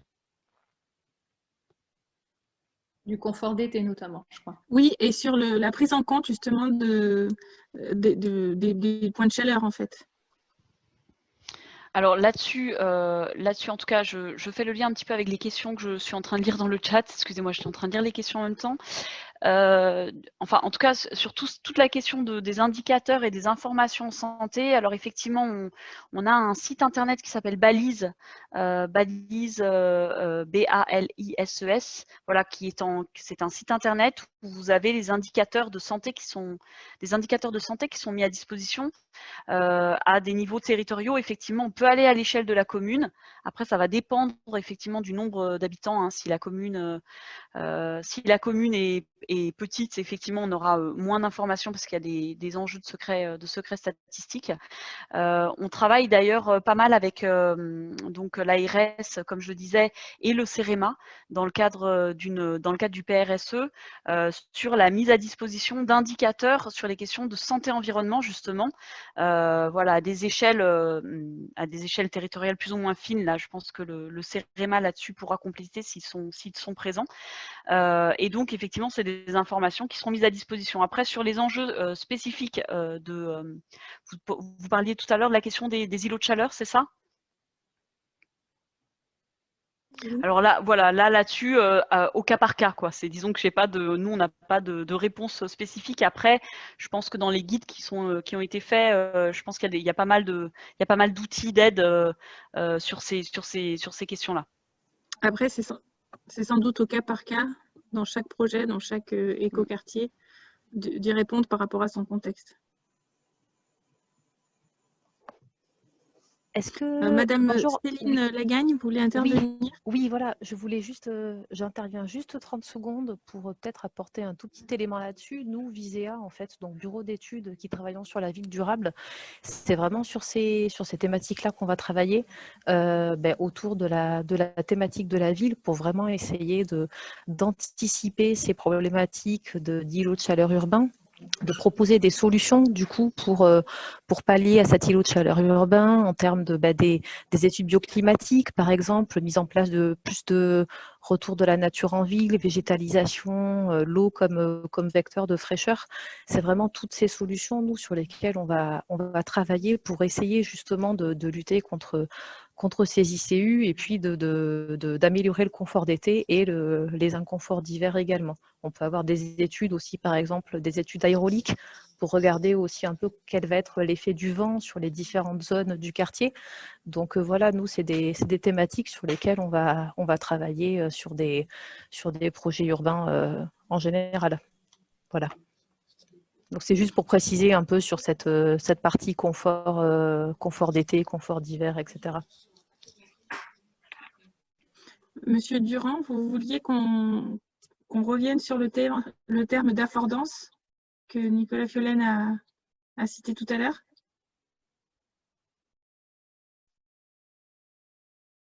Est-ce que vous voulez prendre la parole, Monsieur Durand? Oui. En fait, c'est un peu comme les utilisateurs d'habitations légères et mobiles. Pour trouver, comme l'oiseau, la branche sur laquelle il va pouvoir se poser, en ce moment, c'est très difficile, quoi. Voilà, c'était simplement ça, c'était le rapport entre les habitations légères et mobiles et l'oiseau sur la branche. Oui, il y a un parallèle intéressant, effectivement. Voilà, tout simplement. Oui, oui. Alors, il y a un autre sujet sur lequel j'en profite, hein, mais un autre sujet sur lequel la question de l'affordance est très travaillée, c'est le sujet des dépôts d'encombrants. Et d'arriver à comprendre les paramètres qui font qu'un lieu se prête et est affordant au dépôt d'encombrants. Et en fait, à l'analyse, on se rend compte qu'il y a c'est un petit nombre de paramètres qui avaient été identifiés de manière très objective sur des caractéristiques un peu topographiques déjà dans la littérature, mais dont on commence à comprendre comment ça fonctionne en termes de prise de décision. Et du coup, c'est intéressant là typiquement parce que ça veut dire que on peut travailler à maximiser ou à réduire des affordances du coup, c'est-à-dire à permettre que des lieux se prêtent un tout petit peu moins à ces comportements des fois parfaitement opportunistes, hein, pas forcément intentionnels, construits, etc. Mais juste l'occasion a l'air de se présenter, donc on y va. Et sur la question des dépôts d'encombrants, c'est l'autre face du problème, mais c'est aussi un sujet sur lequel la question de l'affordance est très travaillée. Merci. Je passe la parole à Stéphanie Cagny. Vous aviez d'autres questions? D'autres remarques? Marie-Jeanne. Peut-être des petits outils sur l'affordance, justement. Vous citiez les cas de quand un lieu invite à déposer des déchets ou au contraire, comment faire pour éviter ou pour inciter les gens à faire certaines choses ou pas d'autres. Est-ce que vous pouvez nous citer des petits exemples un peu concrets? Alors, oui, sur des exemples un peu concrets, enfin, en fait, assez souvent, quand on fait, par exemple, dans un échantillon de population, on s'essaye à faire dessiner des cartes mentales du territoire, on va se rendre compte qu'il y a des lieux qui ont vraiment des spécificités très particulières. C'est-à-dire, c'est souvent des lieux qui sont, alors ça va vous paraître étrange, mais innommables. C'est-à-dire, c'est des lieux qui n'ont pas de nom. Et assez récemment, on a fait une expérimentation sur un territoire, enfin, moi je suis dans la région lyonnaise, mais là pour le coup, ce n'était pas du tout dans la région lyonnaise, où l'intervention a consisté à créer un lieu dit, c'est-à-dire à dire le lieu à un endroit où il y avait des dépôts vraiment récurrents d'encombrants, de déchets de chantier, etc. Et en fait, on s'est rendu compte que le simple fait de nommer le lieu et donc de lui donner quelque part une identité, de le rendre un peu moins anonyme, avait un effet de réduction très significative du nombre de dépôts. On voyait qu'on gardait une petite part qui était une part très intentionnelle, enfin, c'était quasiment rentré dans des process professionnels, voire industriels, mais que par contre, les dépôts opportunistes avaient été très réduits. Donc, c'est vraiment la question d'une part de l'identité de lieu, d'autre part de la présence ou pas. Alors, il y a plein de façons par lesquelles on peut activer cette présence de ce qu'on appelle le contrôle social, donc le sentiment que on peut être sous le regard des autres de manière continue ou de manière un peu inattendue. Donc, ça veut dire la question de la présence, des marques de présence, des marques d'usage, des marques de passage, etc., qui font que le lieu non seulement apparaît utilisé, mais c'est pas seulement ça, c'est que quelqu'un peut potentiellement être là, surgir à n'importe quel moment, etc. Et puis il y a enfin le levier qui est le levier un peu émotionnel, c'est-à-dire des leviers qui consistent à mettre en avant un tout petit peu la fragilité du lieu, là où souvent ces lieux-là sont perçus comme des lieux sans fragilité, des lieux qui sont capables d'accueillir ça, la remise en avant, la mise en évidence d'une forme de fragilité, il y a plein de façons. À des endroits, ça a été traité par des dessins d'enfants sur des murs, à d'autres endroits, ça a été traité par des parterres de fleurs ou un peu plus paysagers, etc., qui venaient un peu incarner cette idée de la fragilité. Mais alors, il y a plusieurs configurations différentes selon si on est dans des aires urbaines, des aires périurbaines ou des aires rurales. Mais il y a quelques ingrédients comme ça qui maximisent la capacité d'un lieu et l'invitation que fait le lieu à ce type d'usage. Et on peut là encore les renverser. Ça ne veut pas dire qu'on résout le problème à zéro, parce que le problème il tient aussi à l'accessibilité des déchetteries, à cette aberration de notre point de vue, en tout cas en tant que psychologues sociaux, de la manière dont se construit le service des déchetteries à l'heure actuelle, qui nous paraît très décalé par rapport à la manière dont les gens s'y projettent ou pourraient s'y projeter, en tout cas en termes de sens, en termes d'accueil, en termes d'expérience, en termes de service, tout ça. Mais bref, ça c'est un autre sujet. Mais voilà, faut que les alternatives existent. Il y a aussi la question de la distance perçue, donc distance cognitive. Il y a parfois où 1 kilomètre cognitivement en fait 12. Là où les gens sont prêts à faire 12 km en ayant l'impression d'en faire qu'un pour aller chercher des cigarettes, ils auront à l'inverse l'impression, même s'ils font qu'1 kilomètre, d'en faire 12 pour aller à la déchetterie. Et ça tient à des éléments qui sont proprement cognitifs et qu'on peut arriver à résoudre en accompagnant un petit peu accompagnant un tout petit peu le trajet vers les déchetteries, en créant les cartes mentales et les cartes du territoire qui autorisent plus facilement à se projeter. Désolé, il y a un convoi sonore qui passe, je suis désolé. Voilà, donc il y a un certain nombre de choses qui permettent à la fois de comprendre et du coup de se dire, en fait, et c'est ça qui est intéressant, c'est qu'en fait, les lieux où il y a des dépôts sauvages, c'est de l'incivilité, on est tous d'accord, mais c'est de la civilité dans l'incivilité. C'est-à-dire que ce n'est pas n'importe où que ça se fait. Alors, parfois, c'est parfaitement incivique quand même, mais les gens ont quelque part dans leur tête ce qu'on appelle la décence ordinaire qui fait que ça ne se fait pas. Et personne n'est allé déposer des dépôts sauvages et des gravats dans une cour d'école ou dans un jardin pour enfants, même si on y trouve parfois des couches jetées par les fenêtres. Mais ça, c'est autre chose. Du coup, oui, je refais le lien avec justement l'usage des espaces publics. Une fois que sont bien identifiés les usages, ça permet de construire le projet, de plus facilement l'habiter. Et souvent, ça nécessite d'interroger les usages qui sont déjà faits dans le quartier. Mais je pense que ça fait le lien avec ce que va nous dire Stéphanie Cagny. Oui, tout à fait. Je vous partage mon écran dans 2 petites minutes. Juste du coup, par rapport à tout ce qui a été dit précédemment, il y a des choses qui vont être, qui sont vraiment communes. À la fois je suis arrivée à la fin de l'intervention sur l'économie circulaire où on expliquait que dans un projet, il fallait que ça intervienne le plus tôt possible. Sur la santé dans l'aménagement, c'est pareil.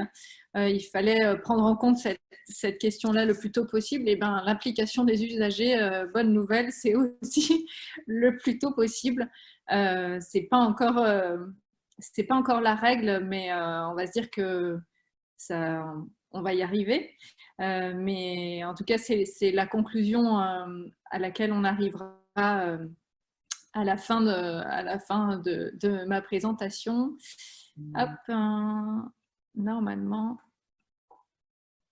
Ah, c'était peut-être pas une bonne idée, ça. Si, c'est bon?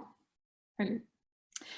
Donc, je vous permets, en gros, je vais faire quelques partages d'expériences, parler un petit peu des outils qu'on emploie et puis répondre évidemment à vos questions parce que c'est bien l'objet de cette table ronde. Et puis Nicolas, n'hésite pas à m'interrompre pour préciser certains points ou re-questionner si quelque chose n'est pas clair. Impliquer les usagers, c'est accepter de faire un pas de côté et accepter de faire un pas de côté chacun là où nous sommes. En fait, dans tout projet, alors si on parle de l'espace public, le pas de côté, il doit être fait à la fois du côté de la maîtrise d'ouvrage, de la collectivité, des élus, des services, des aménageurs, des maîtres d'œuvre, des bureaux d'études, et puis évidemment des habitants. Mais on a souvent tendance à penser, quand on parle participation des habitants, qu'il n'y a que les habitants qui doivent adopter un bon comportement ou en gros apporter des éléments au projet et échanger. En fait, le changement, il doit venir de partout et c'est parfois juste ce petit pas de côté qui est nécessaire, mais il faut que chacun le fasse, changer un peu les process et les méthodes et casser un peu certains automatismes pour que ça marche bien. Je vais parler un petit peu de sujets autour de l'espace public et des écoquartiers et des quartiers en renouvellement urbain. Impliquer les usagers, Nicolas l'a évoqué tout à l'heure, nous on est très adeptes de l'expérimentation et on est très adeptes de l'expérimentation sur le terrain parce que se projeter pour imaginer demain, c'est extrêmement dur de le faire dans une salle entre 4 murs autour d'un plan qu'on ne sait pas toujours lire avec un vocabulaire qu'on ne maîtrise pas forcément. Et encore pire en visio. Donc là, c'est des images d'un jeu qu'on a monté dans l'espace public dans le quartier de la Confluence à Lyon, où on a travaillé avec des habitants du quartier, des salariés, des acteurs du territoire, pour imaginer les espaces publics de la phase 2 du projet urbain. Alors, donc, vous voyez sur... Oui. Je ne suis pas sûre qu'on voit la bonne diapo. Je ne sais pas les autres, mais pour moi, j'ai la diapo de titre. Très bien, donc ce n'est pas du tout la bonne. Alors. Voilà. Ah oui, là, on voit imaginer demain. Alors, donc, OK. Ah bah voilà, donc ça, c'est la bonne. Okay. Donc, il ne faut pas que je me mette en plein écran. Merci beaucoup. Le pas de côté, c'était celui-là. Vous l'aviez vu? Non, mais on l'avait pas vu. Content de le voir. Voilà. Ouais. C'était le petit pas de côté. Imaginez demain. Donc, cette image, effectivement, vous voyez notre groupe d'habitants et d'acteurs, ils étaient au milieu du chantier. Et le défi qu'on leur a lancé, c'est, puisqu'il y a eu une étude sociologique menée sur le quartier, c'était d'incarner un des personnages qui a fait l'objet d'études dans cette étude sociologique. Et donc, ils ont pioché au hasard voilà, un rôle. Et donc, certains ont incarné une assistante maternelle, d'autres un étudiant, d'autres un enfant de 5 ans, d'autres une personne à mobilité réduite. L'idée, c'était un peu de changer son regard, d'être obligé de regarder ce qui nous entoure différemment pour se rendre compte par l'expérimentation des difficultés, des avantages, des freins rencontrés et des opportunités qu'offrait finalement ce quartier en construction et en devenir. Ce jeu des pionniers, il a débouché sur finalement un travail quelques mois après par l'aménageur d'un cahier des charges sur l'urbanisme transitoire. Donc qui est lancé actuellement pour finalement réétudier certains espaces publics mal compris des habitants et des acteurs du quartier, notamment sur des surlargeurs de trottoirs qui étaient imaginés par l'urbaniste et par l'aménageur comme favorisant, c'était l'affordance du quartier, on avait des espaces publics, donc on imaginait que l'habitant, l'oiseau, il allait se poser sur ces larges trottoirs. Et en l'occurrence, pas du tout. Le piéton ne comprenait pas du tout pourquoi cette grande branche, est-ce que cette grande branche, elle lui était dédiée ou est-ce qu'elle était dédiée à un autre oiseau de type voiture, scooter. Donc, les usages étaient finalement complètement détournés des intentions de départ. Et le projet d'urbanisme transitoire est censé rééquilibrer la place du piéton. Donc, c'est un travail qui est mené actuellement.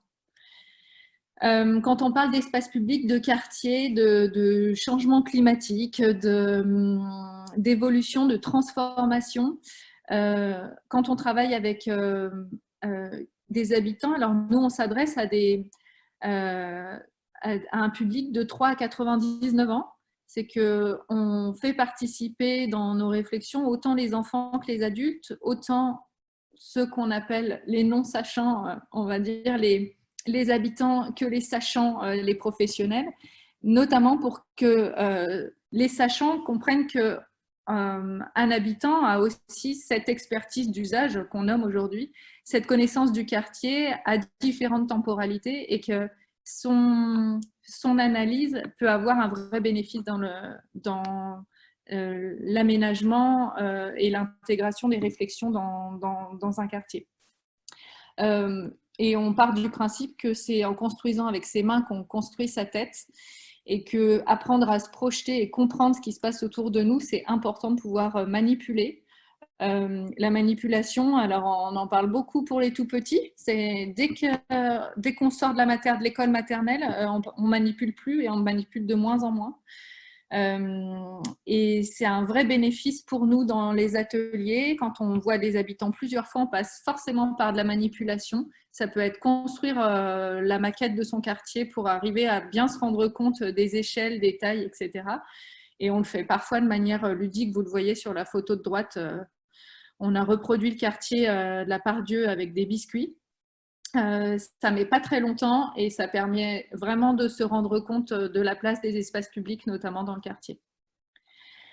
On part aussi du principe qu'impliquer les usagers, c'est si la réunion publique, c'est un exercice qui est apprécié de la collectivité et nécessaire dans parfois des concertations obligatoires, cet exercice, il n'est pas suffisant. Et que pour élargir, c'est comme une chorale, pour élargir un peu le cœur et élargir les voix, il faut aller vers. Cette démarche du aller vers, elle est importante, notamment dans les quartiers en renouvellement urbain, mais pas que. Mais en tout cas, pour aller chercher la parole de celles et ceux qui ne participeraient pas aux réunions en mairie, celles et ceux qui ne sont pas forcément investis dans des conseils de quartier, des conseils citoyens, acteurs du centre social, les habitants que nous on appelle des habitants professionnels qui sont très investis dans la vie de leur quartier, qui sont parfois dans différentes entités, ils sont très importants, c'est des vrais atouts, c'est des vrais relais, mais on pose souvent la question de la représentativité et on la re-questionne souvent en disant votre avis il est important, allons le confronter aussi avec d'autres habitants qui n'ont pas participé à ces temps un peu plus officiels.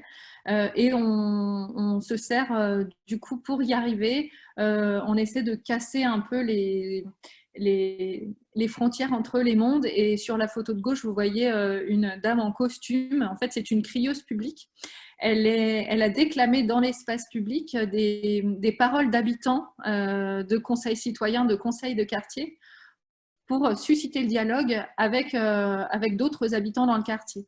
Et on faisait réagir et on dialoguait sur est-ce que vous êtes d'accord, pas d'accord. Et ça nous a quand même permis soit de conforter certains points de vue, soit de nuancer certaines affirmations. On s'installe aussi avec des dispositifs mobiles divers et variés sur l'espace public. Vous le voyez sur la photo de droite, sur des marchés pour parler de la place du commerce, sur la mobilité, etc. C'est aussi le cas pour parler d'espace public en devenir où on préfère s'installer sur le site que de s'installer trop loin parce que l'image qui est montrée, ce futur jardin à Vaux-en-Velin dans le quartier de la Grapinière, si c'était bien l'objet de la demande de la ville d'interroger les usages de ce futur jardin en projet, en fait, ce jardin, il ne pouvait pas être pensé sans les espaces autour. Et que quand on est dans une salle autour d'un plan centré sur un espace, on a tendance à se concentrer sur cet espace-là, alors que quand on est sur le site, on voit bien les interactions et les liens, les freins, nuisances occasionnés par l'environnement extérieur. Notre enjeu, il est aussi de penser à toutes et tous, grands, petits, fragiles, non fragiles, hommes, femmes, parler de l'espace public et de la construction ou du renouvellement d'un quartier sans penser la place de toutes et l'interroger. Aujourd'hui, on sait que c'est nécessaire et pourtant, on oublie souvent de le faire. Et parler il y a eu beaucoup de travaux sur la ville à hauteur d'enfant, se placer à 1,20 m et voir quelles interactions ça génère, quelles contraintes ça génère dans l'espace public. Se mettre dans la peau d'une personne privée d'un de ses sens ou d'un caractère de mobilité, c'est essentiel et pour autant pas assez fait.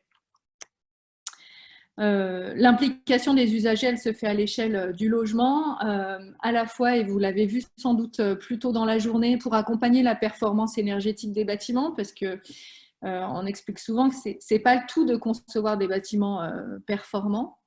Et je parle même pas de la domotique, mais si on n'accompagne pas le changement par la formation des usagers, et si on n'adapte pas son discours, si on se cantonne à donner un mode d'emploi de 50 pages pour expliquer comment le bâtiment il fonctionne et que le livret HQE des bureaux d'études, en fait, il est illisible, bah, ça ne marche pas.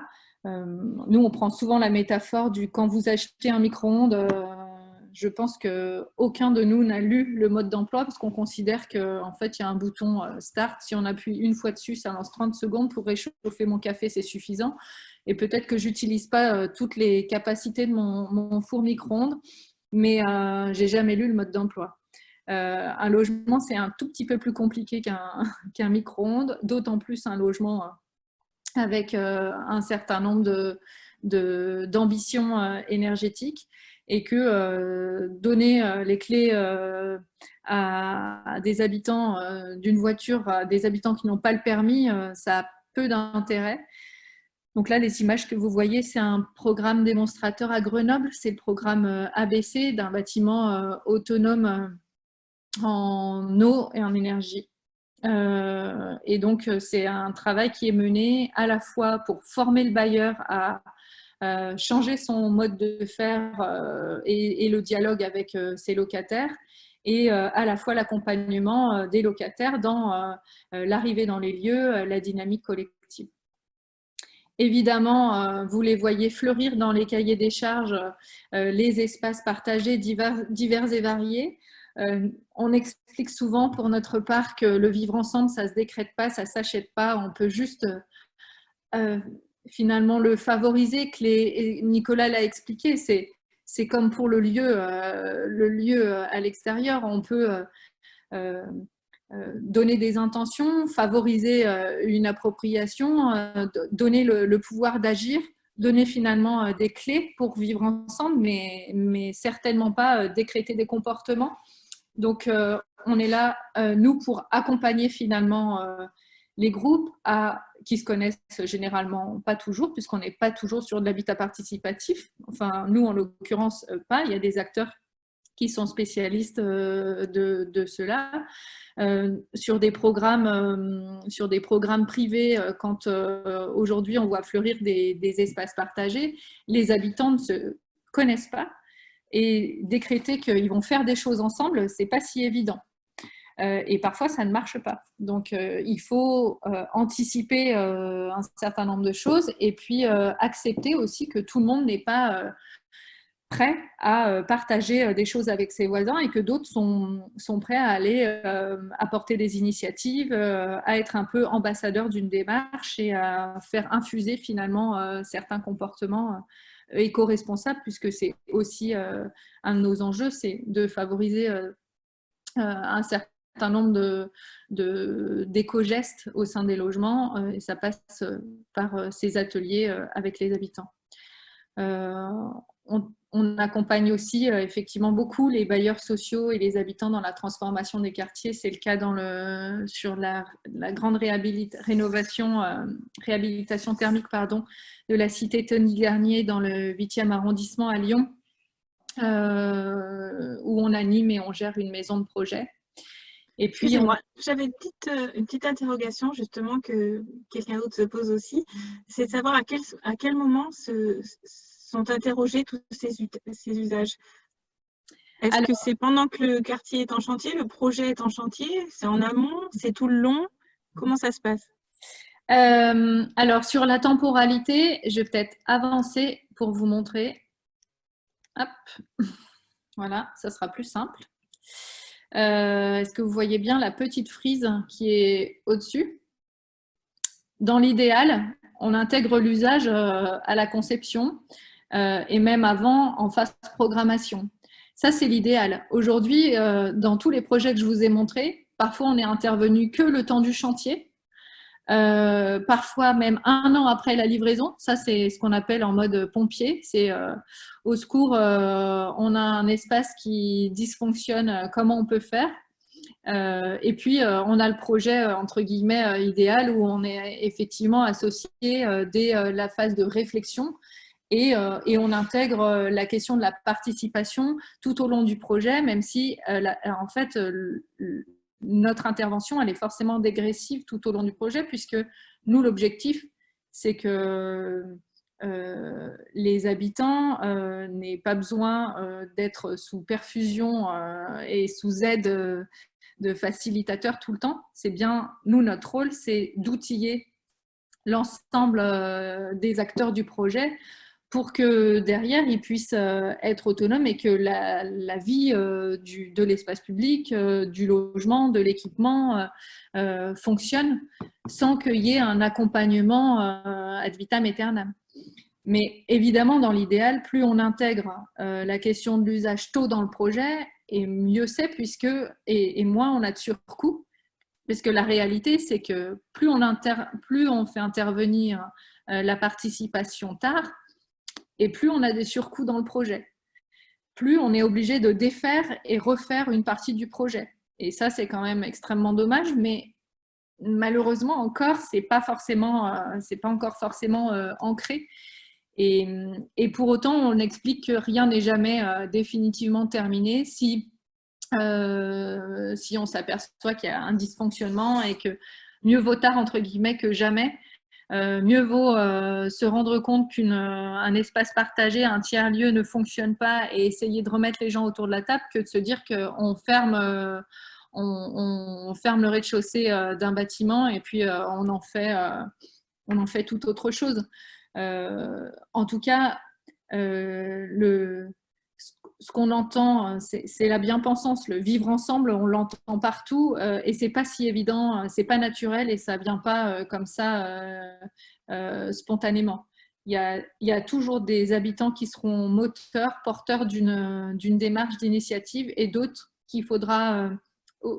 avec qui il faudra plus de temps pour construire, donner confiance et donner envie d'agir. Donc ça, c'est effectivement ce qui est indiqué en dessous de cette petite frise, c'est l'importance du travail en amont et autre chose très très importante, c'est la définition claire d'un cadre d'intervention et d'un cadre de confiance. C'est sur quoi on fait participer nos usagers. Vaut mieux faire participer nos usagers sur une échelle du projet plus petite que de faire participer sur tout et que derrière, il ne se fasse rien. C'est pire que tout de créer de la frustration ou de générer un certain nombre de... oui, c'est souvent de déception et c'est souvent, ce qui est reproché quand on parle de concertation aujourd'hui, on nous dit, de toute façon, on concerte, mais ça ne sert à rien. Non, c'est que le cadre, il était sans doute pas assez clair et pas assez bien défini ou pas assez bien tenu. Je me permets de vous interrompre 2 Oui. petites secondes, excusez-moi. Moi, je suis très intéressée par cette question de concertation pour l'écoquartier qu'on est en train de réaliser sur la commune du Champ-en-Faugerolles, donc sur la Loire.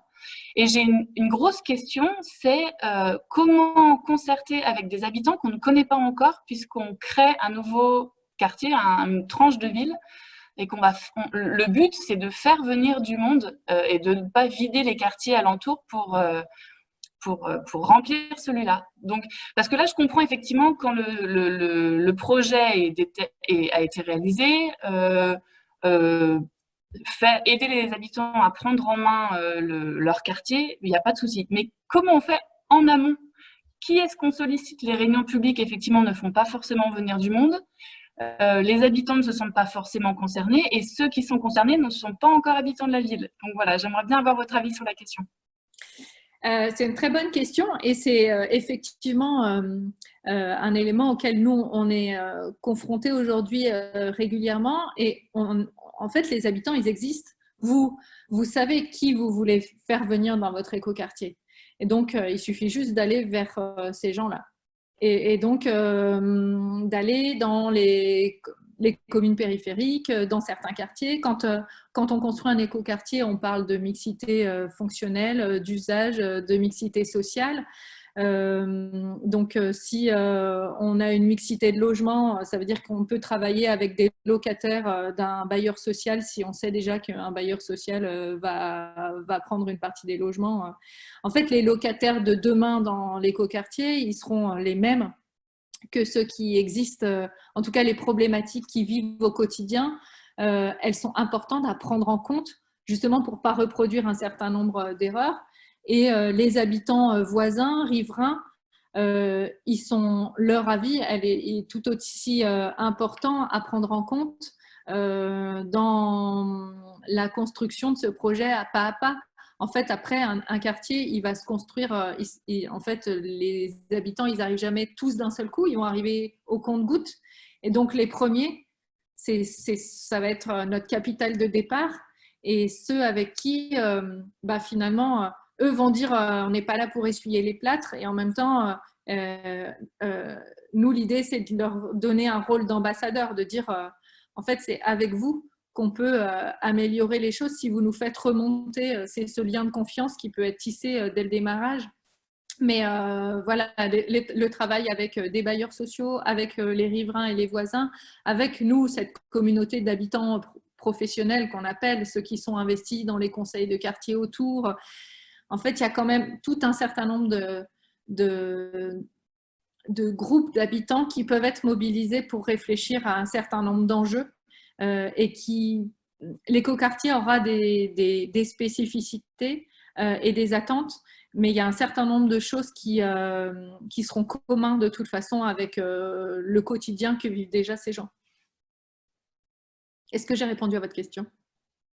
Je dirais plus ou moins, vous me donnez une partie de réponse, effectivement, en me disant, faut peut-être pas voir, en tout cas je le perçois comme ça, faut peut-être pas voir l'écoquartier uniquement via les lunettes des habitants directs qui vont venir se greffer dans le quartier, mais aussi comme un bout de la ville et donc qui a des interactions avec les quartiers alentours. Donc la question, je me dis effectivement, on peut peut-être la prendre sous l'angle, déjà solliciter les habitants qui sont à proximité, comment vous allez percevoir la création d'un nouveau quartier à côté de chez vous, est-ce que vous allez pouvoir utiliser l'espace public, comment, pourquoi? Donc effectivement, ça peut créer un point de départ et puis ensuite communiquer, si je comprends bien, au-delà même des frontières de la commune pour, pourquoi pas, faire un appel d'air en disant il y a un début de réflexion au niveau de cet écoquartier vis-à-vis des habitants alentours. Venez voir ce qui se passe, ça peut vous intéresser pour ensuite venir habiter ce quartier et là, commencer à trouver des gens qui se sentent intéressés. Enfin voilà, ça me donne des pistes. Je ne sais pas si on ira jusqu'au bout, mais et merci. Pour aller plus loin, il y a d'autres pistes aussi. C'est le cas sur le projet que je remonte, celui-ci, où on voit les habitants là autour d'une maquette.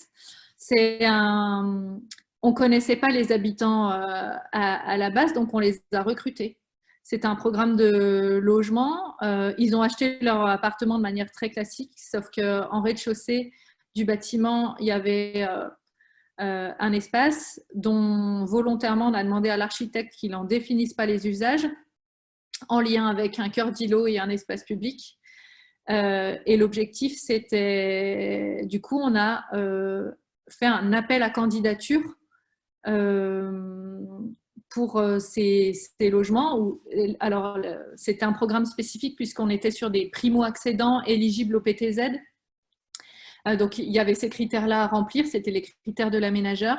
Et puis, il y avait aussi les critères de vouloir monter des projets avec ses voisins et être dans une démarche singulière de co-construction de son espace de vie et de participer à la vie de son quartier. Et donc, on a travaillé avec les gens 2 ans avant leur aménagement. Et donc, ils sont devenus super copains et super voisins avant même d'intégrer leur logement. Mais ça fait partie de ces outils possibles. On ne peut pas le faire partout, mais c'est quelque chose qui a été imposé aux promoteurs. Je balaye juste rapidement la fin des slides pour ne pas prendre trop de votre temps. On intervient aussi sur les équipements publics et notamment les groupes scolaires.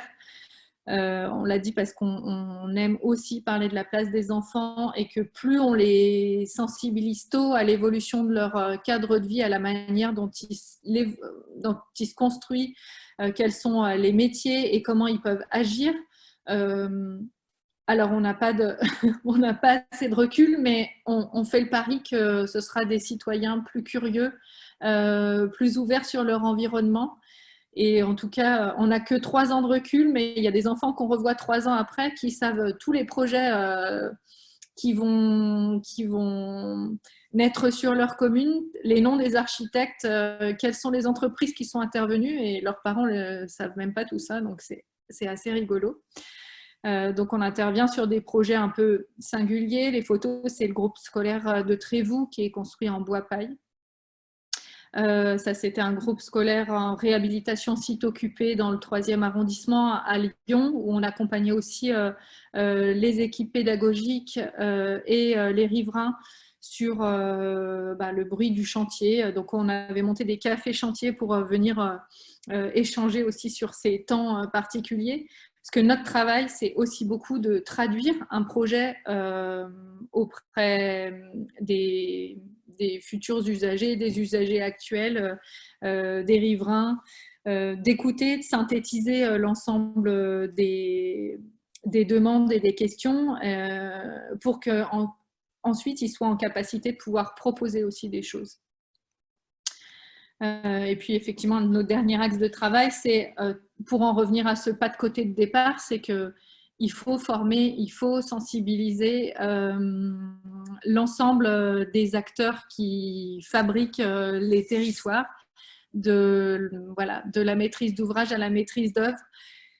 Parce que si on loupe un maillon, il y a toujours quelque chose qui bloquera dans le projet, et des fois la volonté politique elle est forte, et puis on s'aperçoit que ça bloque au niveau des services parce que ça implique un changement dans la manière de faire qui est conséquente. Et en fait, si on ne met pas le doigt sur comment on peut travailler cette question-là, eh ben, on reste bloqué sur c'est pas possible. Et du coup, on n'avance pas. Et l'idée de la formation et de la sensibilisation, c'est de donner des clés à l'ensemble de la chaîne pour que chacun puisse faire ce petit pas de côté et fluidifier un peu la participation pour qu'elle arrive au bon moment dans le projet. Voilà. Après, nous, notre rôle, il est effectivement important dans le sens où on n'est ni le maître d'ouvrage ni le maître d'œuvre et que ce rôle de tiers facilitateur, il permet parfois, nous, d'avoir un retour des habitants qui est différent. Les habitants, ils ne nous parleront jamais de la même manière qu'ils s'adresseront aux élus pendant une réunion publique, parce qu'ils savent qu'à la fois, ce n'est pas nous qui sommes aux manettes, et qu'on est là justement pour faire avancer le projet au même titre que pour les élus, pour les habitants, et que l'idée c'est de trouver les clés pour avancer ensemble. Et puis, il est important, effectivement, c'est le troisième petit tiret, si on fait participer les usagers au sein d'un projet, il est important de leur restituer le travail. Ce n'est pas tout de leur demander leur avis. Il faut à un moment leur expliquer comment ça a été pris en compte et puis suivre la démarche et évaluer. Ça, c'est je pense que Nicolas ne me contredira pas, mais l'évaluation des démarches, elle est fondamentale. Et pourtant, aujourd'hui, une fois que le projet est fini, on se dit, bon, bah, c'était bien, bon, on ne va pas passer du temps à évaluer. Et pourtant, c'est essentiel de savoir, pour améliorer nos pratiques, qu'est-ce qui a marché, qu'est-ce qui a freiné et qu'est-ce qu'on peut améliorer pour la suite. Voilà, j'en ai terminé. Je suis à l'écoute des questions. Merci beaucoup. Alors, je ne sais pas si vous avez des réactions ou d'autres questions ou si Nicolas Fiolaine veut rebondir sur ce qui vient d'être dit ou les autres intervenants aussi. Non, moi je rebondirais juste très rapidement en particulier sur la dernière mention de la nécessité d'expérimenter, de mesurer, de se laisser la possibilité de suivre et de ne pas considérer effectivement ces projets-là comme simplement un moment qu'on se met à intégrer au projet, parfois même par défaut parce qu'il faut bien, etc. Alors que ça produit effectivement des choses et que la capitalisation de tous ces projets de concertation, avec toute la richesse qu'il y a de toutes ces expériences, serait un vrai plus pour partir chaque fois un peu plus loin, de comprendre encore mieux comment les gens anticipent leur arrivée dans un territoire, leur futur lieu d'habitation, comment se construit, peut s'accorder cette temporalité de la projection dans de nouveaux logements, dans un nouveau quartier et le temps que prend soit la rénovation, soit l'aménagement urbain. Je pense que cette expérimentation, elle est vraiment importante pour que ces démarches deviennent de plus en plus robustes et qu'on puisse gagner en connaissance à l'occasion de toute cette richesse du discours que produisent les citoyens et les habitants sur leur territoire. Et vu le temps qu'on leur prend, c'est évident que plus on pourra prendre toute la richesse de ces données, mieux c'est. Après, ça pose évidemment toujours la question des indicateurs et de trouver les bons indicateurs pour voir ce que produit la concertation, la participation, l'intégration véritable ou alors pas tout à fait complète des attentes des habitants, de leurs besoins, etc. dans la conception, et puis des décalages inévitables qu'il peut y avoir entre ce que des futurs utilisateurs d'un espace vont exprimer comme attente et la réaction qu'ils vont avoir à la livraison concrète d'un espace, quoi. Et ça, c'est vrai qu'il y a un certain nombre de problématiques qui est toute l'intelligence des méthodes que vous déployez, que déploie l'atelier Popcorn. Ça sert aussi à ça, à essayer d'aller au-delà des désirs tels qu'ils s'expriment dans l'état actuel, la possibilité du langage et des représentations, pour essayer de pousser plus loin et pouvoir laisser un peu parler les imaginaires. En tout cas, de mon avis, c'est toujours plus qu'une simple parole de demande. C'est évidemment beaucoup plus qu'une demande. C'est un rapport au territoire qui commence à se construire. C'est toujours de l'ordre de la recherche-action. Et du coup, c'est pas juste lister, et c'est pas du tout ce qui est fait, c'est pas du tout ce qui doit en être fait, lister un ensemble de besoins en se demandant et en cochant pour savoir si ils sont pris en compte ou pas, mais plutôt de voir changer des futurs habitants ou des habitants par des préfigurations, effectivement, toutes ces installations dans des lieux concrets qui sont effectivement des vraies formes d'expérimentation. Il reste à établir des mesures qui puissent permettre de faire un peu la preuve que des rapports au territoire, des identités commencent à se construire, que les cartes mentales évoluent, etc. Peut-être Carole Martin Deschamps aurait quelque chose à rajouter là-dessus.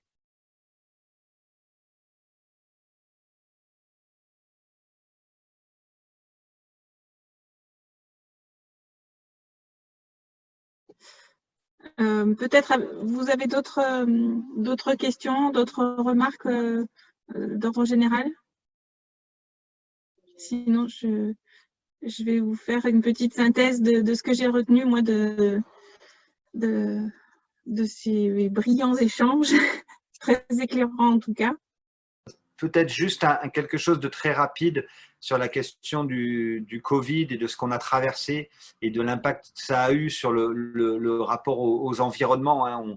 On a été nombreux à plaider à un moment donné pour que la transformation qu'on a vécue se retrouve dans les espaces. On le voit un petit peu avec l'émergence de pistes qui n'existaient pas, avec les stratégies d'urbanisme tactique, etc.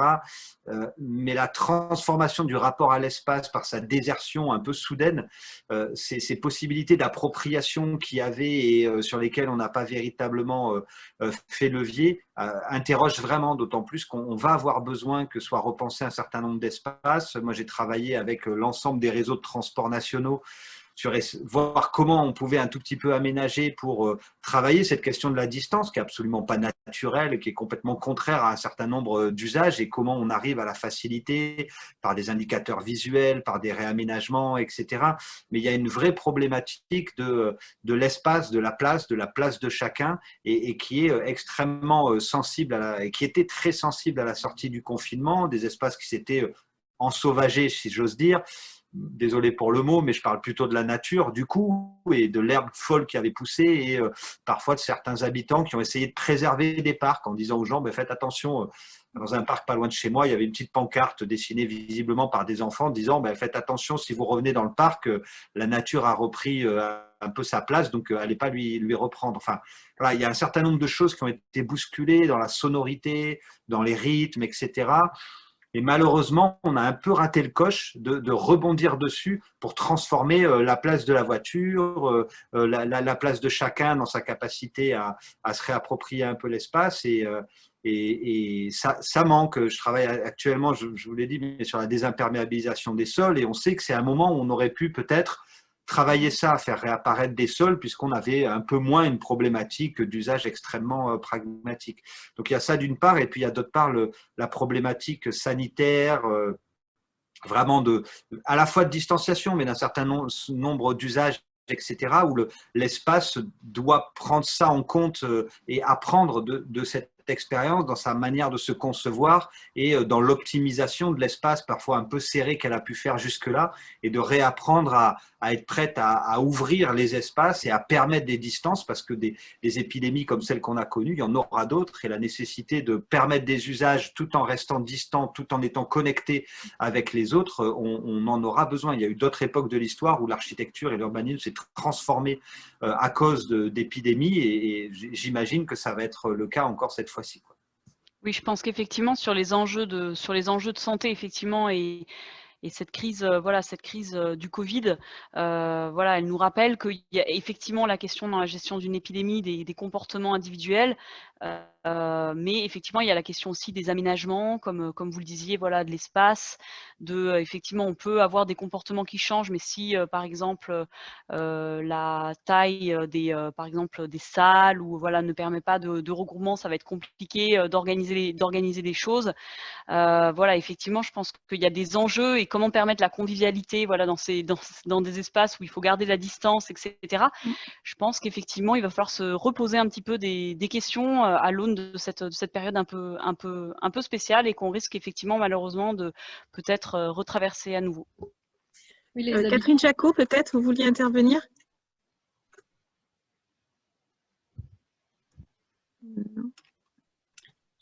Peut-être juste avant, nous les habitants nous parlaient des espaces publics pendant le confinement.